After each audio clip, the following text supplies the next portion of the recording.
All right, welcome into the latest edition of the Second Half Draft Show. I am your host, Juice, joined by Headley and Drew. And as the title suggests, we're going to talk about Daniel Jeremiah's mock draft. It's his first mock draft of 2024. We're also going to get into revisit our top 100 board, which is actually a top 125 now. So we've expanded the draft board here for CPGM, and we'll continue to do so on a bi-weekly basis. And in fact, that's where I'd like to start. Gentlemen, I want to start with our draft board. I want to talk about some of the movement that has transpired on the draft board. We've done, obviously, additional film study, homework, and this will continue to be a living, breathing organism here as the draft process gets underway. The pre-draft process, we have the Senior Bowl coming up in about 10 days. Looking forward to that. And then shortly thereafter, we'll be in the Combine. And then, of course, we get in the Pro Days. So a lot of work still to be done here, but we're expanding our top 100 to a top 125. Some new names break through on the board.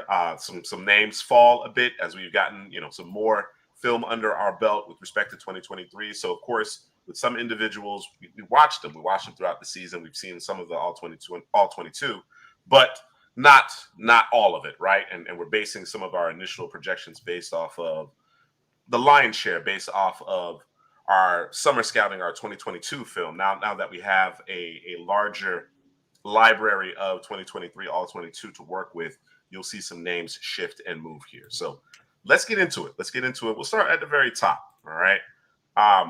Not necessarily wholesale changes here at the top. Just some minor changes within the top 10. We got Caleb Williams moving ahead of Olu Fashanu at third overall. Still blue chippers in our eyes in terms of those first four. Of course, the next four, led by Malik Neighbors, another set of blue chippers. We got three receivers in our top 7, two quarterbacks in the top 8. Then we move down to 9 through 12, and this is where things have moved a little bit more. So Latu, we're big fans of his. He's a top defender in this class as far as we're concerned. I know that's not how the consensus feels about this, but we're convinced he's the best defensive player in this class at this juncture, followed by Jerzon Newton, Jared Verse, and then Michael Penix. So previously, we had Michael Penix ranked 9th overall. We move him down a little bit. Of course, he's coming off a challenging, less than stellar performance against Michigan in the national championship. But I don't think it's overreaction time, where some folks feel like, he's solidly in the day 2 conversation and they got 4 or 5 quarterbacks before us. No, he's still quarterback 3 for us. Still, he remains quarterback 3 for us. But the blue chip defenders, as it relates to this particular draft class, and Latu, Newton, and Verse are ahead of him now. Drew, I wanted to talk a little bit about Michael Penix's performance. We talked about it last week. Wanted to get your thoughts, because you weren't on with us last week, on how the performance against Michigan in the national championship may or may not have affected your evaluation of him. It didn't affect it. I'm just gonna say this up front, man. Cost me some money, so just gonna put it there. But no, it didn't affect me. I was surprised. I figured at some point he might not play his best in that game, but I figured at some point he would turn it around, and that really didn't happen. He missed some open shots, with Odunze and them boys out there. But yeah, it wasn't a good performance. I know he was getting pressured a little bit more than he's seen all season, really, and he didn't handle the pressure all that well. I know people were kind of waiting for him to fail, right? To say, okay, well, now we can dismiss him. Now we can. I told you so. I told you so. Yeah, they want to hit me with the, I told you so. So now they can dismiss him and put him firmly into the second, if not third round for some, right? Because of the medicals and whatnot. But nah, man, one game. And let me ask y'all something. Has JJ McCarthy proven anything? No. Anything at all outside of he can throw the ball right over the middle? That might be his best part of his game, is the ability to throw it right over the middle, down the seam, and hit a tight end wide open, right? Or not gonna say wide open, but he can fit it in there at times. But has he proven anything to anybody? No, man. I really think it's more of an athleticism thing right now. That's how I'm looking at it right now with Caleb and Drake May. Also, after that, Jaden Daniels, he has all the athleticism in the world. And now I'm seeing JJ McCarthy and Bo Nix ahead of Michael Penix in a lot of guys' top 100 or whatever list they have. But I think it's athleticism, because Bo Nix has athleticism, McCarthy has athleticism. All these guys have top-notch athleticism at the quarterback position, and Penix really doesn't really have that. He has functional athleticism. He could slide left, slide right. But I think that athleticism and the injury history, is really hurting him. And also, some people are questioning him layering passes, between the linebackers and safeties. I saw it on tape all this season. I think he does that really well. I know he has the zip, and they're trying to look for that changeup, but I think he could change it up also and take some off his passes. So, yeah, I still have him at quarterback 3. I'm not moving off of that. But if someone were to say, okay, Jaden Daniels is ahead of him, I could accept that, but I'm not going to accept J.J. McCarthy and Bo Nix ahead of Michael Penix right now. Absolutely not. And to that end, Jaden Daniels is actually the next ranked player here in our top 125 at 13, followed by Dallas Turner, Troy Fautanu, and Talise Fuaga.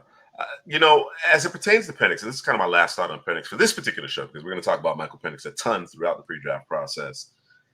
First and foremost, I'm not going to overreact to one game either, right? The body of work is strong enough for him to remain at QB3 for me.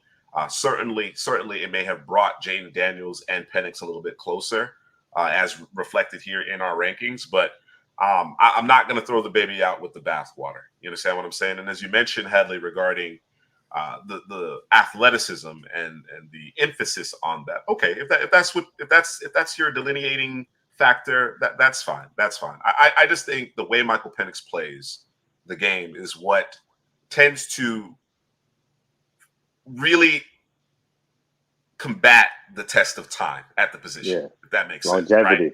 Longevity, and of course, that's a question mark because he's had a litany of injuries, right? But as far as being able to play the position at a high level, right, as far as processing, throwing with anticipation, making all the throws, cold weather quarterback, whether he's inside a dome, whether he's outside, I don't think it would matter.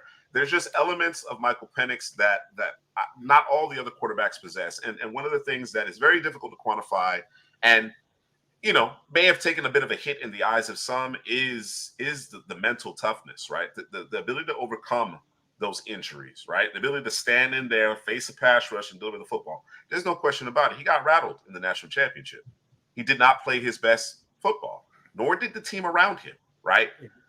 He had to be Superman in that one for them to compete, and he wasn't, and everybody fell apart. I thought that first half, as I mentioned before, the coaches got thoroughly outcoached. I thought they did a better job in the second half, but the team didn't execute in the second half, right? And of course, you start pressing, and you don't. You chose a bad time to have your worst game. But again, I'm not going to dismiss the full body of work for a subpar performance against really great competition in that national championship game. But certainly understand why some people are less in favor of Michael Penix. The thing I'll say about J.J. McCarthy, and of course we'll get to him in more detail, is I think because of his age, you feel like I can get a handle on some of those tools that he may possess and develop him. And develop him, right? You may not necessarily have to thrust him into immediate starting role. Of course, there's some intangibles that people like there. So I get it, but I'm not convinced. To your point, right? We didn't get to see it. We didn't get to see it on a consistent all basis. damn season, bro. Yeah, man. All damn season. I think the feather in his cap is how he performed on third down. But in the same breath, the way Michael Penix played when faced with pressure was better than any quarterback. It didn't necessarily come to fruition in the national championship, but throughout the season, when pressured, nobody was better than Michael Penix. So, there's a certain level of recency bias there. There's confirmation bias with people who weren't necessarily high on him in the first place. But we're going to stick to our guns. We're going to stick to our guns on Michael Penix. As I mentioned, Jaden Daniels, Dallas Turner, and a pair of offensive tackles to round out the top 16. Go down a little bit further. And I just want to point out, Terrion Arnold has now moved up to cornerback 1. So previously we had Kool-Aid McKinstry and Nate Wiggins ahead of him. It is Terrion Arnold now, right? Mm-hmm. And I think this may ultimately bear out from a lot of what I have seen, you guys have shared with me, you guys have seen yourselves, is that the scouting community in general seems to favor Terrion Arnold. They believe he is the top corner in this class. And Headley, why do you feel like he's the top corner in the class? I think it's his versatility. You know, not only playing man coverage and zone coverage, but I feel that Nate Wiggins is an excellent zone cover guy that might have a little trouble, you know, deep down the field in man coverage. And then Kool-Aid McKinstry, he's an excellent man guy, but you know, his testing and him in zone coverage might be a question mark. I think Arnold possesses the best of both worlds, whether it's man, zone, inside, outside, just the intensity that he plays with. I think he's going to test really well also at the combine, physical. So that's the total package. I think the total package is why, you know, Arnold is going to be ahead of the cornerback one for us. And also, you know, like you said it earlier, that recency bias thing where he's played the best ball. You know, Kool-Aid McKinstry might have played better ball last year, but as of late, Terrion Arnold was the best corner on the Alabama defense. So that's why he goes ahead of Kool-Aid McKinstry and also Nate Wiggins for us.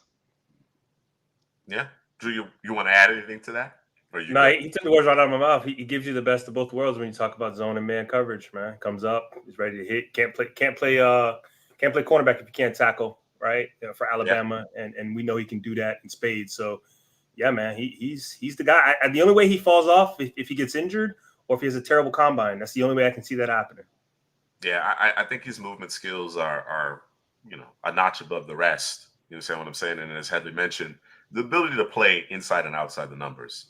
That to me is one of the distinguishing markers of a cornerback one, a top flight cornerback that matches up with the opposition's best receivers, that you can travel. Doesn't matter where they line up. And of course, we've seen over the years how a team's leading receiver lines up in the slot more so than out on the boundary a lot these days, right? You want to move those guys around the formation, create mismatch opportunities. In this instance, you can have Terrion Arnold follow them around. So certainly understand the reasoning behind Arnold. No, you didn't say it right, bro. You didn't say it right? Nah. D Kid over here. He asked, where's it at? Is this right here? Alpha. Yeah. Be interested to know who was the alpha. Well, did you check that man's Twitter handle, bro? Check that man's Twitter handle, bro. I think I might have. Now let me not pull it up. It was Terrion Ghost Arnold, bro. Tell me he ain't no alpha in the room. Let's go, man. CB1 right now, man. As Jake mentioned, Downs was probably the alpha, the freshman. The true freshman may have been the actual alpha who's now transferred to Ohio State. I told you guys before we went on the show, Ohio State better win a national championship. Right, they gone. Yep. Yeah, I don't see it. You don't see it? Didn't they bring over your boy over there? Yeah. Who's the quarterback? Bob? Brian, bro. Bob. Who's the quarterback for them? It's about the quarterback. Will Howard transferred. Okay. Kansas State, I think. Yeah. I mean, you look at the roster. I mean, it's ready to go. But as you mentioned, that coaching, I don't know. Well, JT Tuimalu, he went back too. Yeah, so you know, a lot of them. kind of. Talik Williams went back. Burke went back. Yeah, they all went back. Everybody went back. Luka, everybody went back. They got to win it, man. They the favorites. Absolutely. Yeah. Oh yeah. Them in Texas looking like it with all these. Will Johnson, Michigan, right? No, he is. He is. Just thinking in terms of those prospects. Yeah. Those prospects. The next guy at safety is Malachi Starks. So that's the next guy up. Is that Georgia? Yeah. That's the next guy up. That's what I thought we were going to see. That duo, Downs and Malachi Starks in Athens. But yeah, Jake. That's the big. Yeah, that's the one. That's my right question there. mark. That's my That's the question mark. Absolutely. Dave, I couldn't agree with you more, man. I could not agree with you more. He made the correct decision. Go back to school. You know what I mean? Make this thing pop for the Canes. You know what I mean? That was the move. Over there with your 10th year tight end, bro. Bro. You need to answer the workforce, my guy. Like, you just holding up scholarships, man. Come on, bro. Come on. Man, he can't catch, bro. Like, he's okay in line. I'm just like, are we serious? Yeah. It's bad. Hey, D-Kid, we got those guys in the wings, man. Don't even worry about it, D-Kid. We got them South Florida boys, man. Relax. Don't worry about it. We got it. Can't name a one, bro. Get out of here, bro. Yes, sir. All right. Cooper DeJean, J.C. Latham, and Marius Mims, Brandon Dorlus, 21 through 24. Of course, I'm going to continue to say it. We're going to continue to pound the table for Brandon Dorlus. I'm pretty sure no one is higher on Brandon Dorlus than we are, and really looking forward to seeing him in Mobile and turn some heads. You understand what I'm saying? Drew, you made an argument to move Cooper DeJean up a little bit. I couldn't do it. couldn't bring myself to do I it. was disappointed. I shook my head a little bit. I think about it from this perspective, right? I agree with you. You know, he is more versatile than Kool-Aid Nate Wiggins. Nate Wiggins in particular. I think that's who you wanted to flip-flop there. Mm-hmm. I just asked myself, what does he do better as a corner or as a safety? You understand what I'm saying? What does he do better, right? And as a corner, what does he do better than Nate Wiggins, right? They have a similar play style, right? And from a systemic standpoint, we would want to see both those corners play predominant zone, whether it be cover 2, cover 3 quarters. Now, of course, zone becomes man, and I have more faith in Nate Wiggins when zone becomes man. You understand what I'm saying? But Cooper's a special talent, man. I think he's he's appropriately ranked here at 21. There'll be some pushback, I'm sure, from folks regarding Latham, considering that, you know, he may not necessarily be the best of movers, and Mims doesn't necessarily have a ton of experience. He's been injured a lot, but the talent certainly is there. So I like it. I like it 21 through 24. And then to round out the top 32, Braylon Trice, big Tavondre Sweat at 26. Cameron Kinchins, I got a video coming out on Cam. You know, it's a beautiful thing, bro. It's a beautiful thing. So I got a video coming out on safety 1. I know we have Dijon listed ahead of him, but for me, Cameron Kinchins is safety 1. Graham Barton, Brian Thomas, Malik Neighbors' running mate there from LSU, Keon Coleman, Xavier Legette, and Tyler Nubin, whom, you know, I spent some time, Headley, as I mentioned before, talking about or actually evaluating Tyler Nubin, man. And I got to tell you, I want to make sure the audience hears this. When you talk about run fits, the guy run fits like he's a linebacker. Mm-hmm. Like he's always exactly where he's supposed to be. And the way he would challenge offensive linemen as part of those run fits. So it's not like he's running up there and then jumping out of the hole and creating this alley for the running back to go hit his head on the goalpost. No, if you're not prepared, if you're not playing with the right leverage, he's gonna put the lineman on his ass. You understand what I'm saying? He plays with that kind of downhill thump. And then, of course, very, very competent in the pass game. You know, is exactly where he's supposed to be, a headsy player. So, yes, I understand why there is a high for Tyler Nubin as the top safety in this class. I just don't think he has the same playmaking gene that Cameron Kinchins has. Yeah. So, Nubin. Yeah. Nubin. If Nubin's the first safety off the board, it wouldn't surprise me at all. And that's where I'm kind of separating Cooper DeJean because he's a bit of a hybrid with respect to that. If Nubin's the first safety on the board, it wouldn't shock me. I think with Nubin, it's just he's going to always be where he's supposed to be. Absolutely. You know, Cam Kitchens, he might gamble sometimes, a lot of big plays. Nubin really doesn't do that. I think Nubin, like, he's an extra linebacker. You know, with the NFL now turning to 2 high safeties, you bring the safety down. You know, those pseudo linebackers play in the box. I think he's excellent in the run game. He's very physical. I think he's a little more physical than Cam Kitchens. And he's very instinctive in the pass game. He triggers downhill really quickly. He jumps those passes. I think man-to-man coverage, a little shaky for Nubin, but I think Cam Kitchens is just better over the top, deep down the field type safety. He's that throwback cover 3 safety, but, you know, the league nowadays, they like their 2-man safeties, and they like their safeties coming in the box, being interchangeable, doing everything on the football field. And, you know, that's why I think maybe Nubin will go ahead of Kitchens, but that's a guy I like Kitchens over Nubin right now. It's just a flash, just being able to turn over the football at a high rate on your defense. So he just offers a little more flash than Nubin, but Nubin is really, really solid, man. He's a real safe pick. And to me, he shouldn't get out the first round. It's kind of like the Brian Branch thing. You know how that goes. Yeah. But, you know, the safety position, they drive him down a little bit. But I don't get it, though, because safety is, like, super important for a football team, especially how the NFL is nowadays, man. I agree. We talk about being solid up the middle, right? And that's the safety position consists of that. We talk about the interior defensive line, second-level defenders, which are another position that has been devalued. Mm-hmm. You know, teams not wanting to draft linebackers early, want to go, you know, basement bargain, you know, bidding for their linebackers, and it rearing its ugly head. I'm looking at you, Philadelphia Eagles, and the Cowboys, and the safety position, and the Cowboys. That's a great point.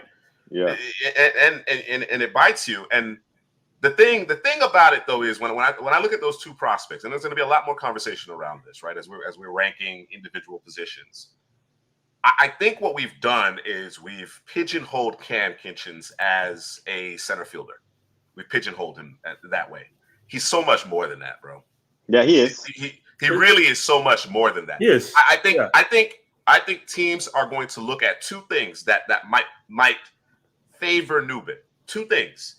I think, as you mentioned, he's exactly where he's supposed to be. Always. He's always where he's supposed to be. And he might be a better man coverage guy in the short to intermediate areas of the field. Agreed. Right? Cam's not as advanced as Nubin is in terms of man coverage.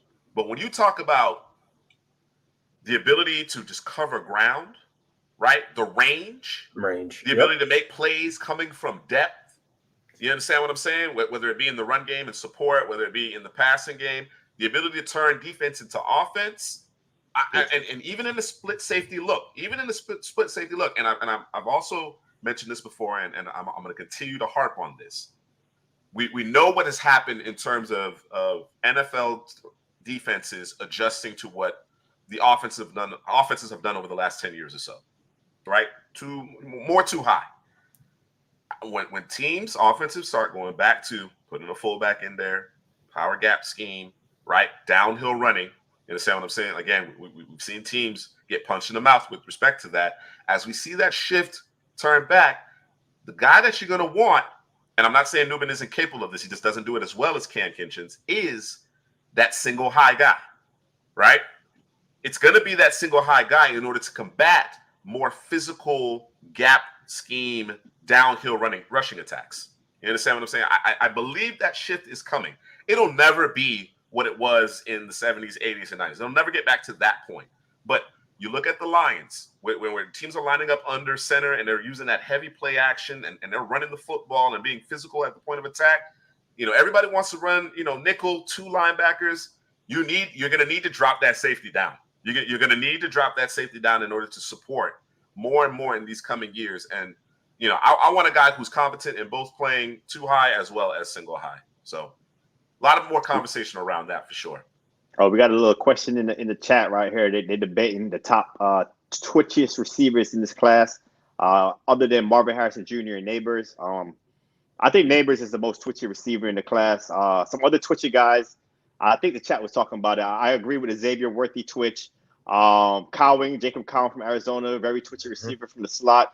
One guy they didn't mention I think is really twitchy, especially for his size, is Brian Thomas Jr., LSU wide receiver. Once he gets the ball in his hands, he's twitchy at that 6'4" frame. Who you got, Drew? I got Tez Walker from North Carolina. That's who came to mind for me. And Cowing came second. I thought about Leggett, but I was like, nah. He got that acceleration. I wouldn't necessarily say he's twitchy. That's all explosiveness right there. I think Polk is pretty twitchy as well. Yeah, I think Polk is pretty twitchy. Yeah, I think he has that in his game. Draft Day 101. I agree with you. It is absolutely a quarters league, but I believe that there is a reckoning coming. Yeah, I believe there's a reckoning coming. So soon as they figure it out, soon as everybody figure it out. Yeah, it's cyclical. The league is cyclical. Yeah, absolutely. It's coming back. Absolutely. You're going to have to come out of that too high, and especially when you got 225-pound, 230-pound linebackers trying to, I talked about Tyler Nubin. This is what's really impressive about him. Like I said, he will go up there and he will stuff the guard. He'll take on the guard and make a play on the ball carrier. You got linebackers who don't want that smoke, man. You understand what I'm saying? So you got smaller players at the second level because you're trying to defend the pass.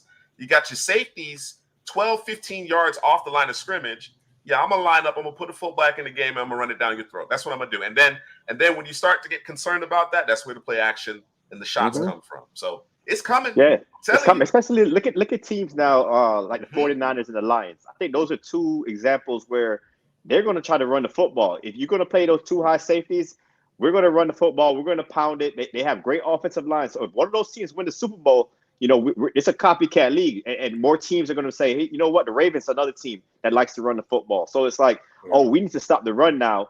We can't worry about, you got Mahomes, you got Josh Allen and those guys, but we got to stop the run. We got to get more physical. We got to get bigger linebackers. A guy like Junior Colston is in this draft class is a bigger linebacker that teams might covet on that second level because we got to stop the run, man. And I think it's going to change. Every 3 to 5 years, I think it's going to be another switch. And teams are going to need to be more physical up front. Yeah, go ahead. Didn't Dallas fan crap on us for drafting linebackers? Oh, they need a linebacker. Yes, they did. Oh, they need a linebacker. So did Eagles fan. Mm-hmm. Tried to tell you, but you ain't want to listen. They don't want to listen, man. They don't. They know better. They know better. But listen, it goes beyond that, right? We talk about the safety alignment. We talk about the second level. Just think about the players that we're considering earlier in this draft, right? T'Vondre Sweat, right? Mm-hmm.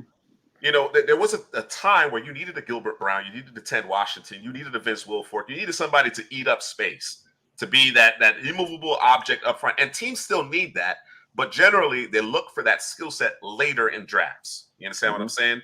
They don't prioritize it. You notice, you'll see it in mock drafts that's starting to change a little bit. It's starting to change. Those types of players are moving back up the board because of what you just mentioned, Headley. It's cyclical. It's cyclical, and you have to adjust. If you don't have specific body types and you can't play with a particular alignment, certain teams are going to give you problems. They're going to give you fits. You know what I'm saying? So you got to have the personnel to be able to do whatever it is necessary based on your opponent. Yeah, especially December, January playoff time when it gets cold. Especially those times, man. If you want to win Super Bowls, that's what you got to do. You got to be able to run the football. DK, that sign sealed and delivered? Wow. Okay. Breaking news. Okay. You heard it here first. All right. Absolutely, Jake. I listen. That's why you mentioned Headley Jr. Colson. That's why I think Edgerrin Cooper is going to go high, bro. Edgerrin Cooper looks like a throwback, but with today's athleticism. You understand what I'm saying? So, yeah, man. Yeah. I want to get back. Go ahead. Let's get back into it. No, I wanted to get back. I'm ready. D Kit right here, showing us love on the Jaden Reed and the Tech Dev. Separation, man. At the wide receiver position, that's the biggest thing right there. Being able to separate. Especially if teams are playing man or if they're playing zone. It doesn't matter what they're playing. The receivers need to be able to separate. You can run 4-2 all you want to, 4-3, but if you can't separate at the next level, it's going to be tough for you, man, especially with the league so wide open right now. So, Tank Dell and Jaden Reed, those were two of our favorite receivers last year.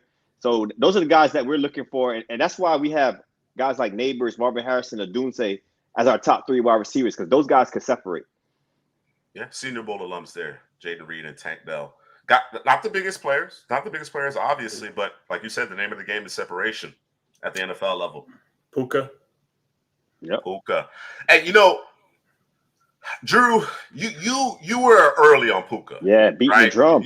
You were very, very early on Puka, and I know that there's going to be concerns about how Puka fares against man coverage. I think he's gotten better throughout the season. I think that really was difficult for him, but as he's gotten more comfortable, the way he eats up zone coverage, I maintain that if Puka was able to stay healthy throughout the Senior Bowl practices, he would have gone earlier. But quite a few guys, as always, went later than they should have, including Puka Nacua.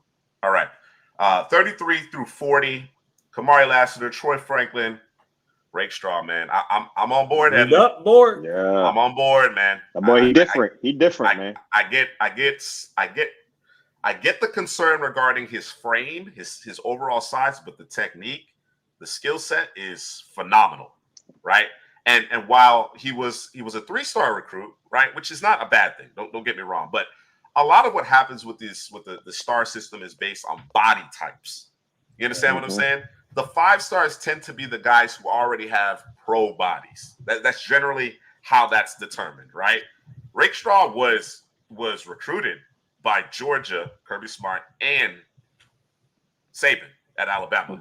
So they understood the talent that he was. Of course, he needed to develop more physically, which is why he wasn't rated as high as some of the other players in his respective class. But certainly, Rakestraw has the goods. And the guy right after him is a big climber in our rankings. I believe we had him at 57. He moves up to 36. Quinion Mitchell. And I want to spend a little time on Mitchell here.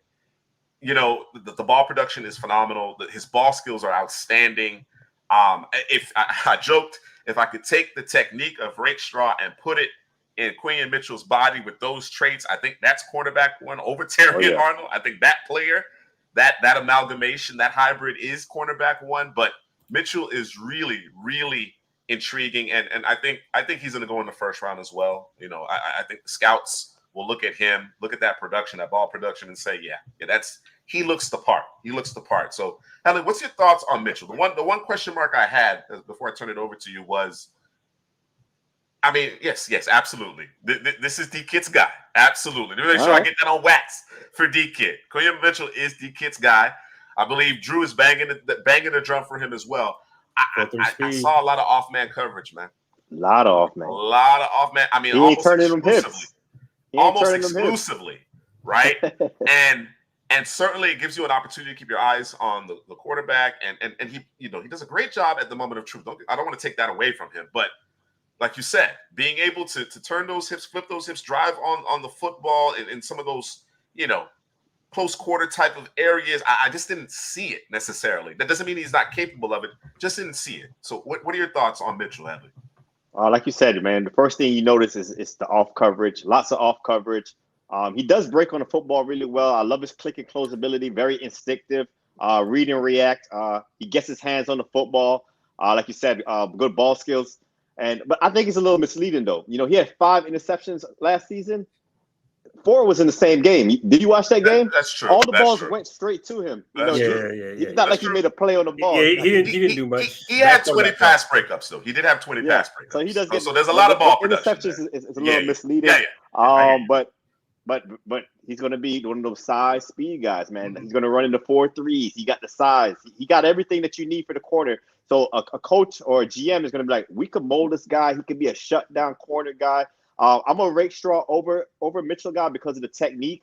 I love how feisty Rakestraw is. Sometimes I think Quinyon Mitchell, he's not as bad as another guy at corner that's making a lot of business decisions I saw on tape. And I think it's your guy too, Kalen Carson from Wake Forest, Drew. Is that your guy? I'm not sure if that's your guy or not. But it's a guy I'm familiar with, but he's not. Yeah, but he was making a lot of business decisions, so he's not as bad as Mitchell's not as bad as Kalen Carson with that. But I like Rakestraw, his intensity, his attitude, the physicality. He's not as big as him, but the heart. When you have the heart like that at the quarterback position, that what's the word? Short memory. You get to the next play. That's what I'm looking for as a corner. And we talk about the receiver position. What's the most important thing? Guys that can separate.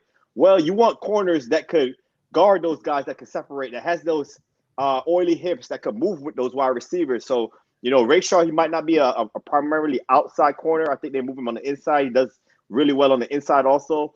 So that's why I have him over Quinyon Mitchell. But, yeah, it's hard to argue what Mitchell's going to bring with the size, the speed combination, and those ball skills. So I think Mitchell's going to go ahead of Rakestraw, but Rakestraw is my guy at the end of the day. I think, DK, your point here is there's some validity to that, right? In terms of how he's deployed, as far as, how ultimately they're trying to compensate for the rest of the defenders. If they're not up to snuff, you understand what I'm saying? But yeah, it's hard. It's hard. It's very much a projection, but that's the art of this thing, right? Is that generally NFL teams, organizations, scouts, they're going to bet on the traits. They're going to bet on the things you cannot teach. You understand what I'm saying? So certainly understand that. I certainly understand that. My last point on Rakestraw before we move on was watching the LSU game, right? And it was the game where I think Daniels threw for about a little over 200 yards, and he rushed for like 200 as well, something like that, if I'm not mistaken. And Missouri was in control of that game until Rakestraw went out of the game in the second half. Now, I'm not sure if it was an injury. I'm not sure what took place, but he played sparingly. He played like maybe one series in the second half, and his absence changed the game. Neighbors, Brian Thomas, they just started getting off. Jaden Daniels everybody started getting off. Until that time, Missouri was controlling that very explosive offense, featuring my favorite receiver in the class, Malik Neighbors, Brian Thomas, who's also squarely in the first round conversation now. You understand what I'm saying? So I don't want to understate. I don't want to understate or overstate, you know what I'm saying, one player versus the next, but Rakestraw is very impressive, man. And watching that particular game, watching the All-22, and seeing how the defense, Missouri's defense, effectively fell apart when he wasn't in the lineup, it really solidified my feelings about him in this particular class. Hell, he got heart, cuz. You got heart. Gotta have heart. Gotta have heart. Baby boy. That baby boy. Jody? All right. Yeah. I think that might be the top. Surely. That might be the top nickel in the class. Yeah, Sayer still. Yep. Yeah. Yeah, He's that's a a guy. beast. That's a capital GUI right there. Tez Walker, Jordan Morgan, big mover here. Jackson Powers Johnson going from 53 up to 39, and Adonai Mitchell round out our top 40 here. So yeah, Powers Johnson is a bully. He the physicality. I know there may be some concerns in terms of scheme, as far as him being limited in terms of the scheme specific. But I think that physicality plays, whether you want him to get out in space, he's more than capable of that, or you want him to box in a phone booth in more of a gap scheme. So yeah, Powers Johnson is impressive. My guy, Edgerrin Cooper, I'm just going to plant my flag. That's one of my guys here in this particular class, Edgerrin Cooper at 41. A little bit of a tumble here for Leonard Taylor, just 7 spots, but just the consistency is the main question with respect to Leonard Taylor. We know he has a ton of talent. Kingsley, Tyler Guyton, Cooper Beebe, Chris Jenkins, Cedric Van Pran, and Michael Hall Jr. round out the top 48. Now, of these 8 players here, Drew, who do you like the most and why? Ooh, who do I like them? It's between the 2 tackles, Tyler Guyton and Kingsley. Both will be at the Senior Bowl, by the way. And thank you, D-Kid. Thank you, D-Kid, for that PSA. Appreciate the love. Appreciate that. Love. I'm probably going to go with Guyton because I think when it's all said and done and you look at the end of their careers, he might end up being the better tackle between the 2. I think he has the potential maybe even be the better tackle in this class. Now I'm saying that's way, way, way down the line because I think he has more developing to do. Yeah, he has a lot more developing to do. But, so I think the traits are him, yes, he got the traits. He got the traits. Yeah. So he got him. And I think that very conversation is why you'll see how things play out a certain way in Daniel Jeremiah's mock draft. So it's his first mock draft of the 2024 cycle. We generally on an annual basis cover at least 1 or 2 of his mock drafts, react to them. So I think now is a good time. And of course, with Daniel Jeremiah's mocks, he's so plugged in with respect to NFL front offices, being a former scout in his own right. He has those relationships. So some of what he's doing is based on what he's hearing, right? As far as how NFL teams actually view certain players. It's not necessarily the picks he would make in all instances, but some of what he's actually hearing from NFL organizations as well. So something to keep in mind there. All right. We move down to 49. Xavier Worthy, the explosiveness obviously is there. At one point, he was part of that first round conversation, but there's been some inconsistency. Certainly the drops have been an issue.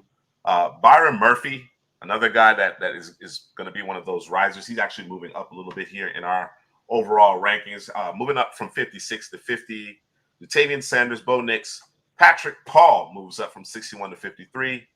JJ McCarthy, Chris Braswell, and Jalen Polk moves up a couple spots as well. Hadley, one player that I haven't heard a lot of intrigue from you is Chris Braswell. Why is that? To me, no, he's very good in the power game. He's physical. Yeah. I just didn't see it enough on tape. I'm looking for him to flash more. I'm looking for him to make more plays on that defense. And I just didn't see it consistently. I know teams are going to love him because of what he brings from a size standpoint. Physical, we talked about it earlier. We want to get physical up front. But as a guy bending the edge, getting to the quarterback, getting those sacks, I just don't see it really consistently with Braswell. Dallas Turner, even 92 on Alabama, I saw him get after the passer quite a bit too. So that's what I'm kind of missing with Braswell's tape. I'm gonna watch more. Maybe I'll warm up to him a little more. But as of right now, give me a guy like Jonah Ellis. Jonah Ellis could get with his hair on fire, could bend the edge, get after the quarterback. Ellis doesn't have the size as Braswell, so he's going to be pushed down the board. But I just love Jonah Ellis more as a pass rusher than Braswell. Okay, fair enough.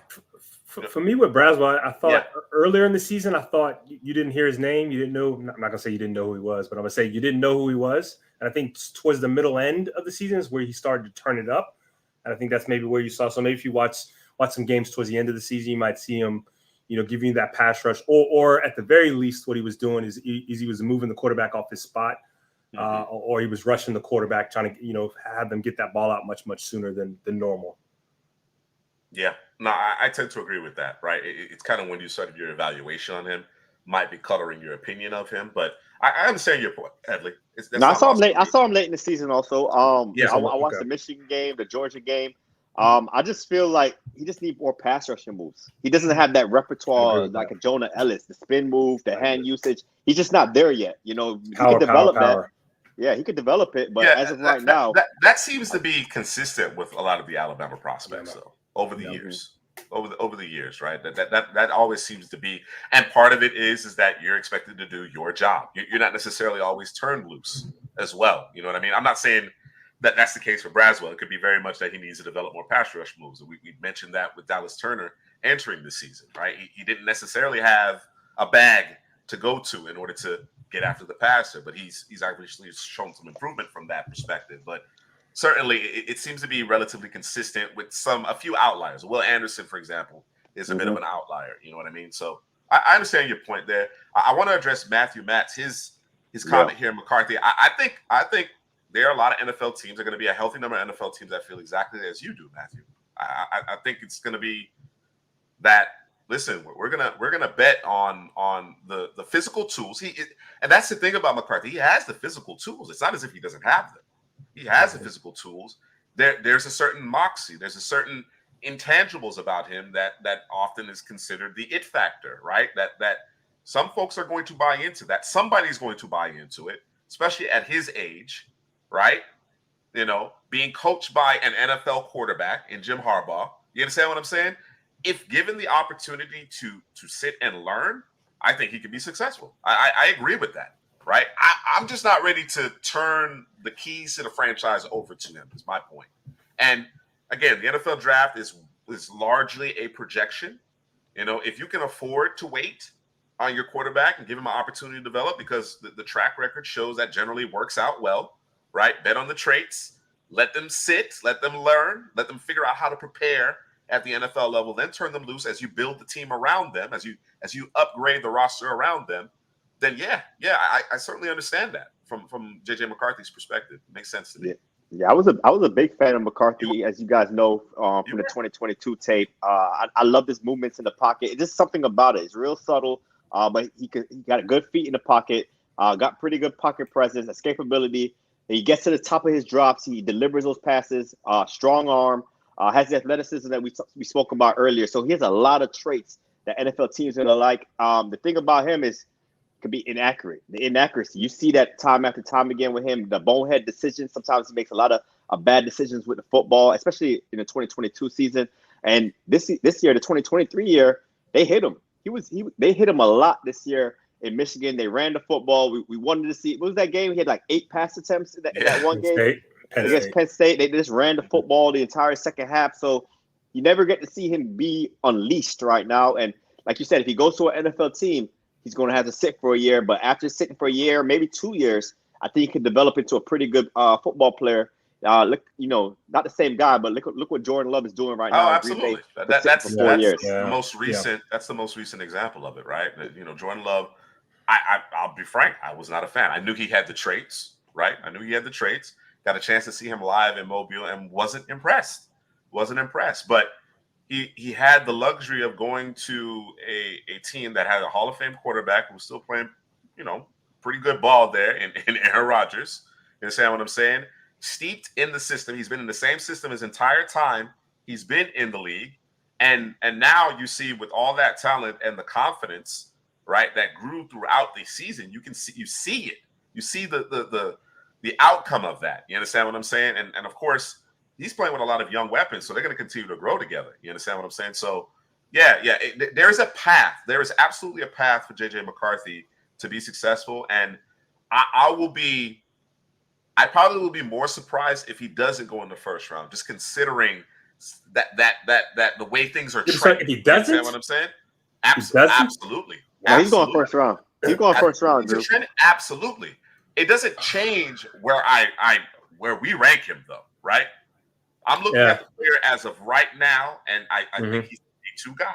That's how I feel. And I think the thing that might help him there is Harbaugh did coach him. That to me, that may be the biggest thing that gets him in the first round, because like Headley said, in terms of him being inaccurate, and then you throw the we never, as you said, never saw him get unleashed. Hell, I don't even unleashed is too strong, bro. What's a tier down from that? Like you never even saw him, throw the okay, football. let's see if he can win the game for us here. Like you just never saw it. Okay, we're going to play Penn State, didn't see it. Going to play Iowa, didn't see it. Going to play Ohio State, didn't see it. Oh, we're going to play Washington in the championship game. You just never saw it ever. How does that happen? You gotta go back to 2022, bro. Yeah. You got to we go back to and third down and third and long. No, he and third and long. Listen, he was nice. He was nice. So I'll give him the third downs, right? I'll give him the third downs, and I'll give him 2022 Ohio State, and I'll give him 2022 TCU. Give me another game, bro. Like to me, the quarterback position, I gotta see you play. I gotta see you. I gotta see it. You want to see the year-to-year progression. Yes, and you just never saw it. You never saw it. It's crazy to me. Every time you thought this was gonna be the game, bro. It's why we're hedging, bro. Reeled them back, right? So it's just scary. It's just scary. The ranking at 54 is clearly us hedging as it pertains to JJ McCarthy. That's what it is. Like you said, this past season, 2023. We never truly saw it. You understand what I'm saying? And at times they hit him. It was that, like, I can appreciate a play caller saying, listen, they can't stop it. So we just got to keep running. No, I'm with you. Right? I'm all for it, bro. I appreciate that. But as it pertains to us projecting him to the next level, it does make it challenging. And as Matthew points out here, this is absolutely true, but it can be said of any quarterback.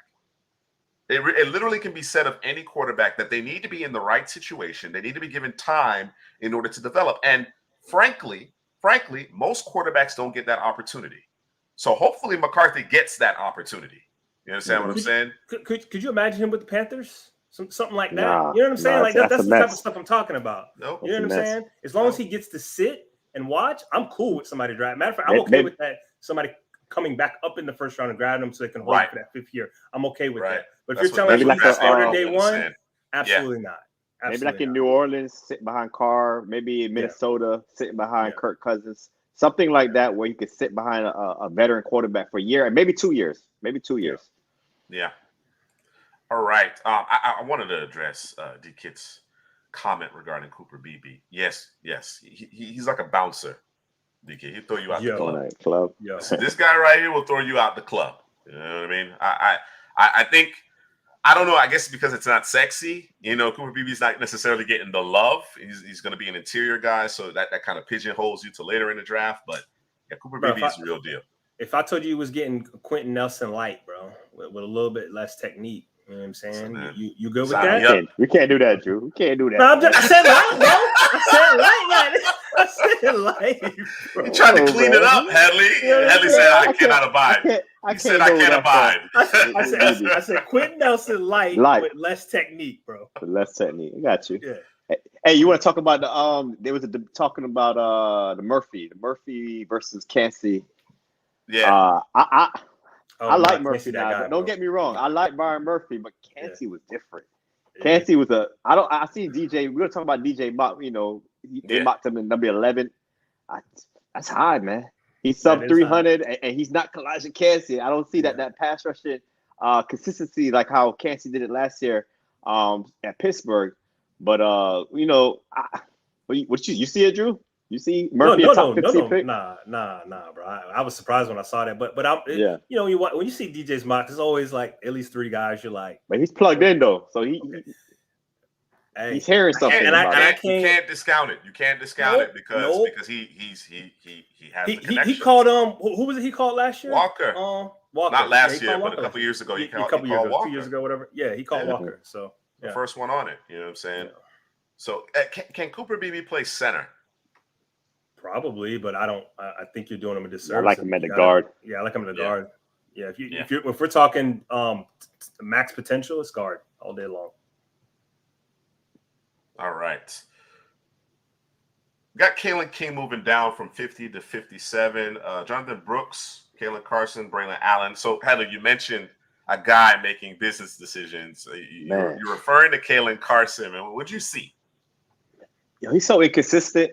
Cause you see it in flashes. I know he was injured a lot, on and off the field, but once he's on the field, you see greatness sometimes. You see him clicking close. You see him come up and hit. You see him get physical with Keon Coleman.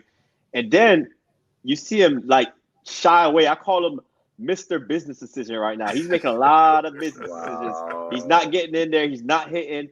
Sometimes he plays off coverage. He's not driving to the football. And it's just so much inconsistency in his game, man. I probably like a lot of corners. We'll see the other corners after him here, but I think I'm moving him down my board. I'll say this about Carson because I recognize quite a bit of inconsistency as well as I'm watching him. Injuries, I think, played a role.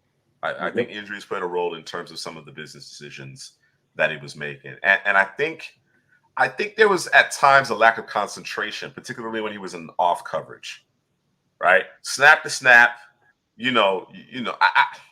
I liken it to. It's different. It's not an apples to apples. It's different. But think about baseball, for example, right? And you got a pitching duel. You know what I'm saying? Nobody's putting the bat on the ball. It's just pitches. Deep counts, whatever the case may be. You can get bored. You can get a little, disengaged at times. And I think those lapses cost him at times. So whether it was him reacting the way he needed to, or demonstrating the physicality, the requisite physicality that he needs. I think some of that played a factor. Now, to your point, at the end of the day, you don't want that on film. That's never a good sign on film. So it'll be interesting to see what teams think of him and throughout that interview process, what is gleaned here. I'm interested. It's a storyline I'll be kind of keeping my eye on throughout the pre-draft process. Yeah, I just want to see more dog, because I see it in him. I think they got to force him to be a dog. Let's not put him in off-man coverage. Let's put you right in front of the receiver, man-to-man press, and be a dog. Because you could do it. It's just I don't see it consistently, man. I need to see more dog in him. And I think the more space he has with the receiver, maybe like you said, he gets bored. He just not dialed in. It's a concentration. I think it's a concentration issue at that point. Yeah. Now, of course, because that's the case, if that is the case, if it's a prevailing issue, then that limits you. Right, that limits to the type of things you can do defensively, how you can scheme it up, how you can dress up your defense. So something to keep your eye on, certainly with Kalen Carson. Braylon Allen moving up a bit here. I think we had him at 77. I decided unilaterally that wasn't appropriate. I think the hate has gone entirely too far on Braylon Allen. As Draft Day 101 mentioned here, Peyton Wilson would be substantially higher had it not been for his injury history. So certainly something to keep an eye here. I want to talk about two new entries for us in our top 100: Adisa Isaac and Bo Brady. Yeah, I like. And I'm gonna start with Drew. I'm gonna let you get into the safety. Go Isaac. Yeah, go Isaac, Drew. Go Isaac. Oh yeah, because I don't know who the hell the safety customary is. that boy nice, Drew. You gotta check him out. You're gonna like him, Drew, because he's a missile. Nice. He's a missile. Oh, he's a missile. Safety 3 for me right now. Safety 3. All right, I'm moving him up. I really have to check him out for sure. DC Isaac. I actually didn't know his number, bro. I just or I didn't know. Yeah, I didn't know what his number was. And then I pulled up the tape. I said, "Oh, it's number 20." I said, "That guy's been all over the field for Penn State consistently, man. Coming off of the edge, he can drop back into coverage, be a little cute if you want to, but he has an extreme high motor. I don't think he gets the love that he should get because you got your boy on the other side, Chop Robinson, getting all the love. But I like him a lot. I'm gonna do a little bit more work on him, but I like him coming off the edge. He has good hand usage, high motor.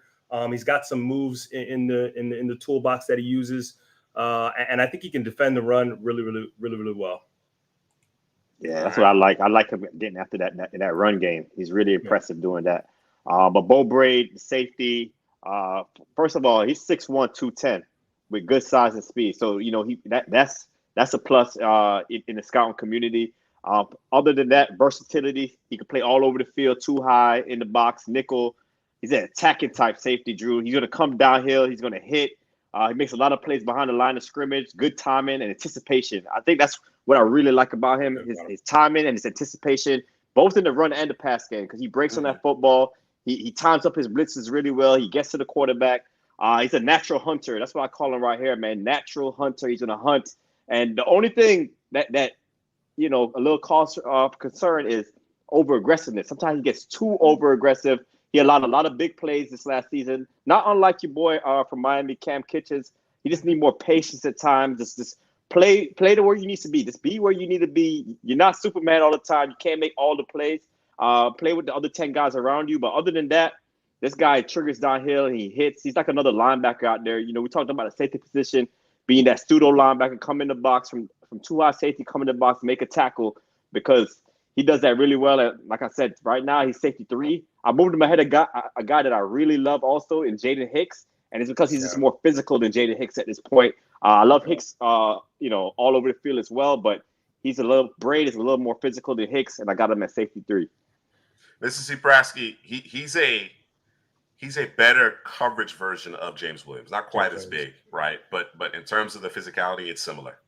Like, is he bad intentions? Mr. Prasky, bad intentions. Is he what we want James Williams to be? Yes. Or what he should have been, excuse me, yes. Miami? All right. Correct. Okay. Absolutely. Yeah. I'm with you, Headley. This is a big riser in my eyes as well. And this is a very good safety class. The more I look at it, I think it's a very safety class. The term, and as I mentioned, I teased the Cam Kitchens video that will be coming out this weekend. The term that I use for Cam, and it applies to Bo as well, is I need selective aggressiveness.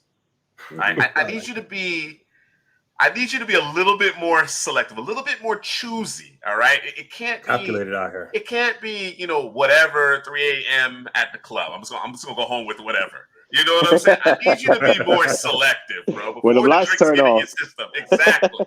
When the lights turn off. You understand what I'm saying? So you sober it up. Absolutely. That's what I need from these two guys, because if you can hone their aggressiveness, whether it be in run support or in coverage, I'm telling you, man, special playmakers, difference makers.